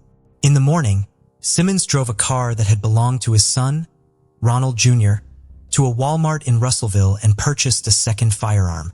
Fueled by a mix of revenge and rage, Simmons targeted those he felt had wronged him. The violence was indiscriminate, claiming the lives of acquaintances and strangers alike. His former workplace, a law firm, became the stage for his continued rampage. 24-year-old Kathy Kendrick, a secretary who had rebuffed his advances, was his first victim. She was fatally shot. The brutality continued at the Taylor Oil Company, where he shot and wounded the 38-year-old owner, Russell Taylor, who was also the owner of Sinclair Mini Mark, from which Simmons had recently resigned. He also killed a complete stranger in the building and shot at another employee before exiting the building, but missed. In Sinclair Mini Mart, Simmons shot and wounded 2 more people. He then shot his former supervisor, 35-year-old Joyce Butts, twice and wounded her in the office of Woodline Motor Freight. She survived and testified later that Simmons had yelled at her during a previous argument about wages. The entire rampage lasted 45 minutes. 2 people were killed and 4 wounded. Simmons' final act was as perplexing as it was chilly. He said to the secretary in Woodline Motor Freight, "I just wanted to kill Joyce. Just Joyce. I've gotten everybody who wanted to hurt me." Simmons surrendered to police without resistance, his spree of violence concluding as abruptly as it had begun. But the most heinous of his crimes were yet to be discovered. Simmons sat silently in his cell and stared at the wall. He refused to speak to investigators or even his attorneys. He didn't say a word during the interrogation. But when he was asked about his family, Simmons' eyes got red and started to well up. His lips started to quiver. The police got suspicious. They couldn't reach his family, so 2 officers drove to the isolated home. The investigation began on the chilling grounds of the Simmons family home. Here, detectives encountered a scene that defied belief. Family members' bodies laid out with a chilling meticulousness. It was a tableau that spoke volumes about the mindset of the killer. In the aftermath of this unprecedented massacre, questions swirled. What drove a father, a husband, a war veteran to commit such unspeakable acts against his own family and community? And what can we learn from this tragedy to prevent such horrors in the future? In the wake of the horrific murders committed by Ronald Gene Simmons, law enforcement faced the daunting task of piecing together a puzzle that spanned both family tragedy and public rampage. As the probe widened to include Simmons' subsequent attacks in Russellville, the challenge for investigators was to understand the connection between the family murders and the seemingly random acts of violence that followed. The evidence gathered was overwhelming. Firearms, witness testimonies, and Simmons' own actions painted a picture of a man who, after committing an unspeakable act against his own family, sought to extend his vengeance to those he perceived had wronged him in the wider community. In a case that stunned even seasoned investigators, the question wasn't just who had committed these crimes, but why. What drives a man to annihilate his family and lash out at the world around him? The arrest of Ronald Gene Simmons brought an end to the immediate threat, but it was just the beginning of a quest for justice and understanding. The prosecution's task was to unravel the mind of Simmons, to present a narrative that could make sense of the senseless. As the investigation progressed, more disturbing details emerged. Allegations of abuse, control, and a life led under the tyranny of Simmons became the focus. Each piece of evidence added another layer to the dark portrait of a man who had lived a life of deception and brutality. In the courtroom, the full extent of his crimes would come to light, bringing some answers, but also leaving haunting questions about the nature of evil. What kind of man lurked behind the annihilation of his family and terrorizing a community? Simeon's life was marked by strict discipline and control, traits honed during his military career. But beneath the surface of this structured exterior lay a tumultuous inner world. Allegations of sexual assault within his family suggest deep-seated pathological behavior. Experts in criminal psychology often point to a history of abuse, either experienced or perpetrated, as a significant factor in the development of violent behavior. In Simmons' case, the blurring of boundaries within his own family coupled with a need for dominance may have contributed to his downward spiral. The isolation of the Simmons family at Mockingbird Hill paints a picture of a man intent on exerting absolute control. This isolation could have exacerbated existing mental health issues, creating a pressure cooker environment. What then triggered Simmons to turn to murder? The possibility of his wife seeking a divorce might have been the tipping point, challenging his authoritarian hold over his family. She had already tried to leave him on numerous occasions, but always returned. A family friend informed the police that Simmons' wife had been saving up money to divorce him when the murder happened. Simmons' wife had written to their son shortly before the killings, "I don't want to live the rest of my life with Dad. I am a prisoner here and the kids too.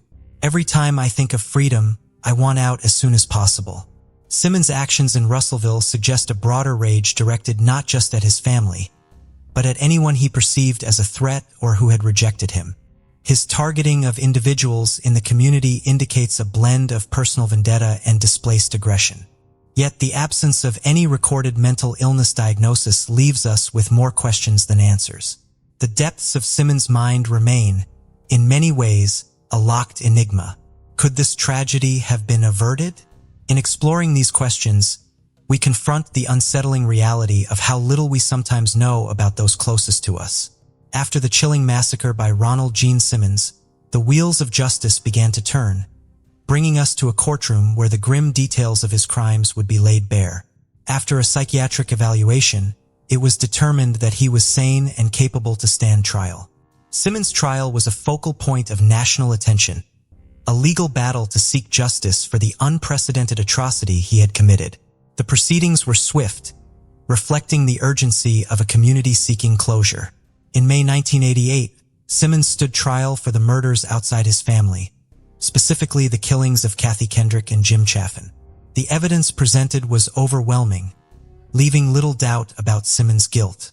Simmons, who had acted with such brutality, now faced the consequences of his actions in a court of law. His demeanor in court was reported as defiant, a stark contrast to the calculated coldness of his crimes. On May 12, 1988, the verdict was delivered. Ronald Gene Simmons was found guilty and sentenced to death by lethal injection, plus 147 years. Remarkably, Simmons himself requested that no appeal be made on his behalf, saying, "To those who oppose the death penalty, in my particular case, anything short of death would be cruel and unusual punishment." Because of this, he had to be separated from other prisoners on death row. His life was in danger as they believed Simmons' refusal to appeal his death sentence was jeopardizing their prospects of escaping their own executions. The second trial for the murders of his 14 family members began in February 1989. Here, the prosecution delved into the harrowing details of the family massacre, painting a picture of a man driven by control and rage. During the trial, a shocking moment unfolded. Simmons lashed out in court, punching the prosecutor and attempting to seize a deputy's gun, an act that only outed to his infamy. This happened after Simmons' letter to his daughter, Sheila, was introduced, in which Simmons said, "You have destroyed me, and you have destroyed my trust in you. I will see you in hell." After she had disclosed that he was her child's father to the police, on February 10, 1989, Simmons was found guilty of 14 counts of capital murder. The judge, undeterred by Simmons' outburst, handed down another death sentence. This rapid succession from trial to sentence was unprecedented, reflecting the severity of the crimes. The execution warrant for Simmons was signed by Arkansas Governor and later President Bill Clinton on May 31, 1990. All visitors, including legal counsel and clergy, were refused by Simmons. On June 25th, he died via the fatal injection method he had chosen in the Cummins unit. This was the shortest period from sentence to execution to death in U.S. history since the death penalty was reinstated in 1976. His last words were, "Justice delayed finally be done is justifiable homicide." Nobody claimed his body, and he was against Ronald Gene Simmons. We are left to ponder the balance between justice and understanding. The case of Ronald Gene Simmons is a stark reminder of the potential for hidden dangers within our own homes, and it's crucial to recognize early warning signs. FBI profilers and psychologists suggest vigilance for certain behaviors, patterns of control, isolation, and abuse within a family. These can often be precursors to more violent actions. In cases like Simmons, where the perpetrator isolates the family, the intervention of external agencies becomes critical. Neighbors, friends, and relatives need to be attentive and proactive in reporting any suspicions. But perhaps the most profound lesson lies in understanding the human psyche. Simmons' case demonstrates the complex interplay of psychological factors that can lead to such extreme behavior. What led Ronald Gene Simmons to commit such heinous acts? The answer lies in a complex web of control, abuse, and psychological instability. His desire for dominance coupled with deep-seated issues likely stemming from his abusive behavior within the family set the stage for tragedy. Simmons' military discipline juxtaposed with his chaotic personal life created a volatile mix. The isolation and control he exerted over his family only fueled his capacity for violence. And when his authority was threatened possibly by a looming divorce, it may have been the catalyst for the massacre. John Harris, one of Simmons' defense attorneys, said of his abused family, "I think he felt like they are going to take him out. He's going to take them out first." I think that was his mindset. Could anything have been done to prevent the carnage? In hindsight, the warning signs were there: isolation, abuse, and a man teetering on the edge. Timely intervention could perhaps have altered this tragic course. Simmons' story is a grim reminder that behind closed doors, within seemingly normal families, the seeds of tragedy can grow unnoticed. People feared him even back then in New Mexico. They said he was strange, unfriendly, antisocial. He didn't have much to say. A friend of his daughter's said he had a beer in his hand all the time. He had one little room he would stay in all the time. It was dark and seemed spooky, and it stunk. Attorney John Harris also said that there was more than one person to blame. If authorities had successfully arrested him back in 1981 on the basis of his daughter's sexual assault, the murders likely wouldn't have happened. However, prosecutors at the time said they had dropped the charges at the family's request. Ronald Gene Simmons' Christmas week killing spree is the worst mass murder committed by a single person in Arkansas history. What were the underlying reasons that made Simmons annihilate his whole family that once formed the core of his identity? Born on April 15, 1952 in Hamilton, Ohio, Donald Harvey was the oldest of 3 children. The boy, with his big brown eyes and curly hair, was lovingly called Donnie by his parents, Ray and Goldie Harvey. Shortly after his birth, the family moved to Boonville, Kentucky, a small community nestled away on the eastern slopes of the Appalachian Mountains. There, Ray worked as a tobacco farmer, while Goldie tended to the children and home. While the couple was struggling from extreme poverty, their marriage began to fall apart. Despite a rocky relationship, they were loving and nurturing to their 3 children. Although Donald was a quiet boy who mostly kept to himself, he apparently had shown no signs of any abnormality. Perhaps the seed of his sadistic and twisted mind was sowed long ago in his past. According to some reports, Donald abused and assaulted by at least 3 different men between the ages of 4 and 20. One of them was his own uncle on his mother's side. Another one older neighbor who offered Donald money at the age of 18. Donald claimed that he assaulted by his then roommate, Randy White. Though a traumatic past is no excuse for heinous crimes, it might be a point of discussion for psychologists and criminal profilers. In school, Donald always seemed to be a loner and antisocial. He rarely participated in extracurricular activities, opting instead to read books. While this got him good grades, it also earned him a reputation for being the teacher's pets, which led to teasing. Following his graduation from Sturgeon Elementary School, Donald entered Boonville High School in 1968. Despite his good scores, he rapidly became bored with a daily routine, which prompted him to drop out. He later received a diploma from a correspondence school out of Chicago and got his GED the following year at the age of 16. Having no future aspirations, Donald didn't know what he would do with his life at this point. He eventually relocated to Cincinnati, Ohio, where he managed to secure a job at a local factory. Donald was doing well in this job until the work dried up at the plant in 1970, and he was eventually laid off. A few days later, his mother called him and asked him to travel to Kentucky and visit his ailing grandfather, who was recently placed in Nerinout Hospital in London, Kentucky. He had no idea that agreeing to his mother's request would forever change the course of his life. While visiting his ill grandfather every day, Donald formed a trusting bond with the hospital workers. In fact, they liked him so much that he was offered a job at the hospital. It was here that a terrifying journey of madness and mayhem began, which would go on to last nearly 20 years. Donald's true motive for wanting to work as a nurse's aide might not even be known. However, some people believe that he was desperate to earn money after losing his previous job. He was not a trained nurse or doctor, but the hospital staff had full faith in him. Donald's duties required him to spend hours along with patients, including changing bed pads, inserting catheters, and passing uneventful. That is, until one incident with an elderly patient snared something within him, a disturbing beginning to an unfathomable string of events. It was May 31st, 1970, and Donald was taking care of an 88-year-old stroke victim, Logan Evans.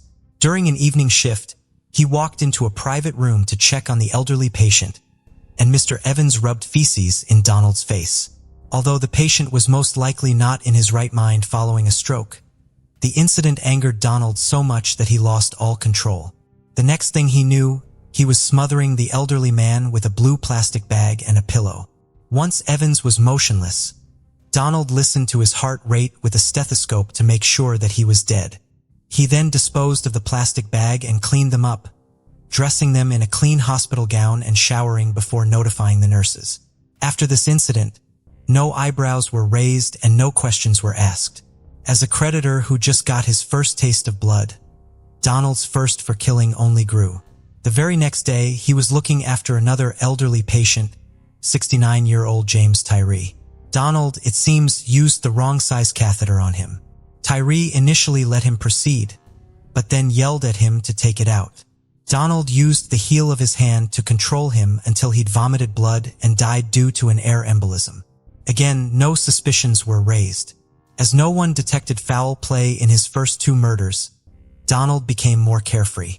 Just 3 weeks after committing his first murder, he cut off the oxygen tank of 42-year-old patient Elizabeth Wyatt. This was the beginning of his mercy kill, as he would call his killings later. He claimed he was aware that she was praying to die and even told him she wished she could die, so he killed her to end her suffering.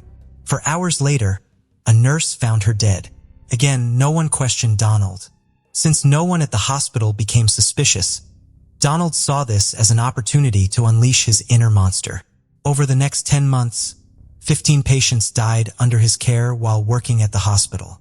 Be it pleasure or experimentation, the methods of each murder varied. Smothering, sabotaging oxygen tags, injecting lethal drugs, overdosing people with medication. It seems he would use almost anything to kill. When angered, his methods became more brutal. On one occasion, after an argument with a patient, Donald snuck into the patient's room and inserted a coat hanger through his catheter, puncturing his bladder and bowel. As a result of the puncture, infection set in, and the man died a few days later. Despite this brutality, Donald always considered these killings to be merciful. The self-proclaimed angel of death wanted to play God with the lives of the vulnerable, cloaking his monstrosities in a warm blanket by giving them the title Mercy Killings. March 31st, 1971, exactly 1 year after his first murder, was the last day Donald worked at Marymount Hospital. That evening, he was arrested for a burglary he committed while drunk. In his drunken stupor, Donald incoherently confessed about the murders to the cops, but no one took him seriously. Donald ultimately placed charges of petty theft. Instead of serving prison time, he paid a hefty fine. Although Donald managed to remain free, this incident changed the course of his life for a brief time. For the next few months, Donald tried to get his life back in order and eventually found work as a part-time nurse's aide at Cardinal Hill Hospital in Lexington. In June of 1973, he started a second nursing job at Lexington's Good Samaritan Hospital. He worked both jobs simultaneously until deciding to move on to other positions. Between August 1974 and September 1975, he worked first as a telephone operator in Lexington and then as a clerk at St. Luke's Hospital in Fort Thomas, Kentucky. For some reason, Donald was able to control his urge to kill during this time. It's possible that he simply did not have the same access to the patients as he did at his previous workplace, which could also explain why he shifted from job to job during this time. Despite his efforts to keep his killing urges in check, his inner demons slowly became increasingly more difficult to manage, finally driving him across the state line into Cincinnati, Ohio. In September 1975, Donald moved back to Cincinnati, and within weeks, he started working the night shift at the Cincinnati VA Medical Hospital. He worked there as a nursing assistant, housekeeping aide, cardiac catheterization technician, and autopsy assistant. As he became more comfortable in a hospital setting once again, he started right where he had left off. Since he worked at night, he had very little supervision and unlimited access to all the areas of the hospital. Over the course of the following 10 years, Donald would end up murdering at least 15 patients while working at the hospital. To relish all his crimes, he even kept a detailed diary of his murders and took notes on each victim. These grisly details included sprinkling rat poison in a patient's dessert, pressing a plastic bag and wet towel over the mouth and nose, injecting cyanide into an intravenous tube, adding arsenic and cyanide to orange juice, injecting cyanide into a patient's buttocks, and many more. Yet the depravity of his crimes did not end there. Throughout his murder spree, Donald was experimenting with different methods based on medical journals he was studying for hints as to how to better conceal his crimes. Cyanide soon became his favorite tool for murder. He'd mix it into the victim's food or pour it directly into their gastric tube. Over the years, he amassed an astounding 30 pounds of cyanide, which he had slowly pilfered from the hospital. He would keep his deadly supply at home for safekeeping. Despite all the deaths, Donald Harvey always managed to stay under anyone's radar. He had carefully set up all of his killing to look like accidents or natural causes. Donald even earned himself the nickname the Angel of Death and the Kiss of Death amongst his co-workers. They all thought it was a coincidence that he was always around when these deaths occurred.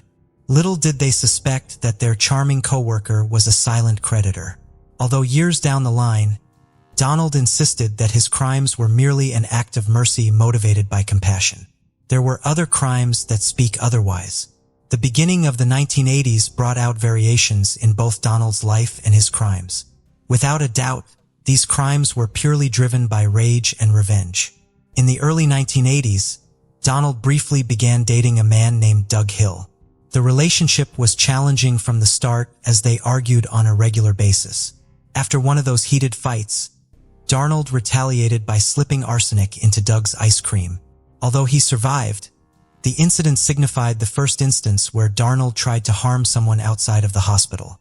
This was a chilling sign that the monster had begun to stretch his boundaries. Following another follow-up with Doug, Donald moved in with another lover, Colonel Howler, within a short period of time. The relationship was going well in the beginning before Donald suspected Howler of cheating on him. Out of jealousy, he would add small doses of arsenic into Howler's food so that he would be too ill to leave their apartment. At this point, Donald's acts of revenge were no longer limited to his home or workplace. On one occasion, following an argument, he laced one of the beverages of his female neighbor with hepatitis serum, which nearly killed her before the infection was diagnosed and treated. While luck was on her side, it wouldn't be the same for another of Donald's neighbors, Helen Metzger. The arsenic he put in one of her pies caused her death at a local hospital a week later. Donald's confidence was soaring high after getting away with so many murders. He must have felt invincible. In April 1983, after tiff with Howler's parents, Donald regularly began to poison their food with arsenic and salt doses. On May 1, 1983, Howler's father, Henry, suffered a stroke and was admitted to Providence Hospital. To complete his unfinished business, Donald placed arsenic in his pudding before leaving during a hospital visit. Sadly, the elderly man died later that night. Donald continued to poison Carl's mother, Margaret, off and on for the next year, but was unsuccessful in his attempts to kill her. In January 1984, Hawela broke up with Donald and asked him to move out. Needless to say, Donald was not happy about it. Unable to accept the rejection, he spent the next 2 years trying to kill his former partner with his poisonous concoctions. As a means of revenge, Donald even went to great lengths in an unsuccessful murder attempt against one of Howler's female friends. Though he managed to land Howler in the hospital at one point, his attempts to eliminate him from the face of the earth had failed. The first cloud of suspicion that loomed over Donald's head was on July 18, 1985, when security guards noticed Donald acting suspiciously and decided to search his gym bag. Inside the haversack, the guards discovered a .38 caliber pistol, hypodermic needles, surgical scissors, gloves, a cocaine spoon, various medical texts, 2 occult books, and a biography of serial killer Charles Sobridge.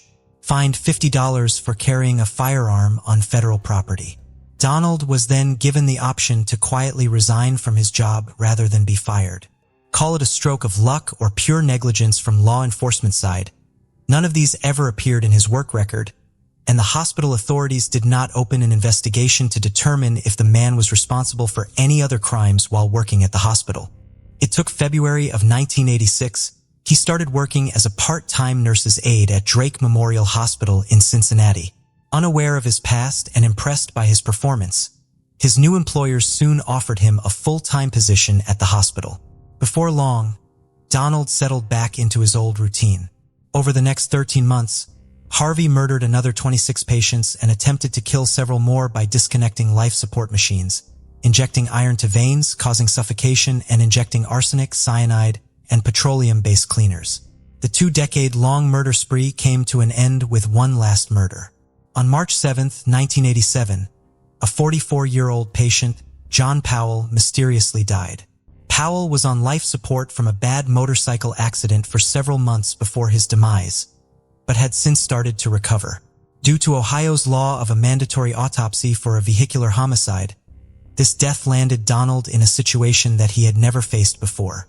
During the autopsy, an assistant coroner noticed the faint scent of almonds, which is a telltale sign of cyanide. Authorities got involved in the death following this concerning discovery. Initially, suspicion fell upon the people closer to Powell, but investigators failed to come up with any evidence or a motive pointing toward any of Powell's friends or family members. So it did not take them long to focus on hospital employees who had access to Powell's room. Donald Harvey was one of those names on the short list. To rule out their names, hospital employees at this point were volunteering to take polygraph tests. Donald also volunteered to take a test and even bought a book on how to beat lie detector tests. But eventually, he did not go through with the test and called in sick on the day of his scheduled appointment. If this was not concerning enough, investigators learned about his questionable department from the VA hospital as well as his notorious hospital nickname, Angel of Death. Given the numerous unusual deaths that seemed to surround him, authorities began to focus their entire investigation on Donald. He was brought in for questioning. In the initial interrogation phase, Donald denied having anything to do with Powell's murder and portrayed himself as a victim of coincidence. It was only after hours of questioning and playing a bit of good cop, bad cop that he finally confessed to having put cyanide in John Powell's G-tube. He tried to explain that it was because he felt sorry for him and his family. He still denied responsibility for any of the other suspicious deaths. Donald was taken into custody while investigators began to look for other evidence. On August 11, 1987, Donald Harvey, 35 at the time, sat down with investigators and confessed to committing 33 murders over the previous 17 years. The number grew to 70 in total as the days passed. Investigators wanted Donald to be checked for his mental state before his claims were taken to be accurate, as they were doubtful of the numbers Donald provided them. Following several psychiatric tests by numerous experts, it was determined that Donald knew the difference between right and wrong and was able to conform to the conduct of the law. Hence, he was sane and confident. In November of 1987, Donald Harvey was sentenced to 8 life terms plus 20 years for the murders in Marymount Hospital. In February 1988, he entered guilty pleas on 3 additional Cincinnati homicides and 3 attempted murders, drawing 3 life sentences plus 3 terms of 7 to 25 years. The investigation into the remaining deaths were closed after 2 years as investigators determined that there was not enough evidence to implicate him in the murders. Whether people were stunned or disgusted by his actions, they definitely were intrigued to know what went on inside his sick mind. In the 1991 interview, a reporter from the Columbus Dispatch asked Donald Harvey about his motive behind the killings. Giving away a rare glimpse inside his mind, Donald said that the reign of terror began with a desire for control. In his eyes, people controlled him for 18 years, and then he controlled his own destiny. He loved the power and to be able to control whether people lived or died. Even in the world of serial killers, Donald Harvey holds a special place, not only because of his overwhelming kill count, but also because of his choice to kill people he personally knew in addition to his patients. According to an article published on July 23, 2001 by the Associated Press listing the worst serial killers in the United States, Donald Harvey held the number 1 place, even surpassing the notorious John Wayne Gacy. While everyone expected Donald Harvey to spend his days behind bars, and unlike his unfortunate victims, die a natural death, destiny had something else in store for him. On March 28, 2017, 64-year-old Donald Harvey was found badly beaten inside his cell in protective custody at the Toledo Correctional Institution in Lucas County. He would die 2 days later at the age of 64 from blunt head trauma due to skull fracture and brain damage. Months after the death, an inmate named James D. Elliott, serving 37 years for numerous burglary offenses, would later write the Toledo Blade and confess to the murder. In those letters, Elliott confessed to punching and stomping on Donald in his cell. He said he grew up in Kentucky near some relatives of Donald's victims and claimed that he committed the crime to give them some closure and peace of mind. Hopefully, everyone from our area will take some solace in the fact that one of their own gave Harvey the punishment that he should have gotten from the courts. Elliott was quoted as writing. In September 2019, Elliott was sentenced to life in prison after pleading guilty to the murder of the infamous Angel of Death. To his last day, Donald Harvey insisted that the majority of his killings were out of mercy.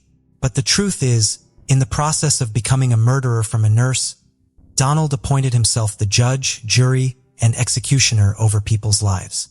Perhaps because he was not caught for decades, he assumed it was his right to control other people's lives. Thank you for joining us on this journey into the depths of unsolved mysteries. Cold cases not only challenge our understanding of the past, but also ignite our curiosity and determination for answers. Remember to subscribe to stay updated on our latest investigations. And if you have any information regarding the cases we've covered, don't hesitate to reach out. Together, we can shed light on the shadows of the past and bring closure to those who seek it. Until next time, stay vigilant, stay curious, and never stop seeking the truth.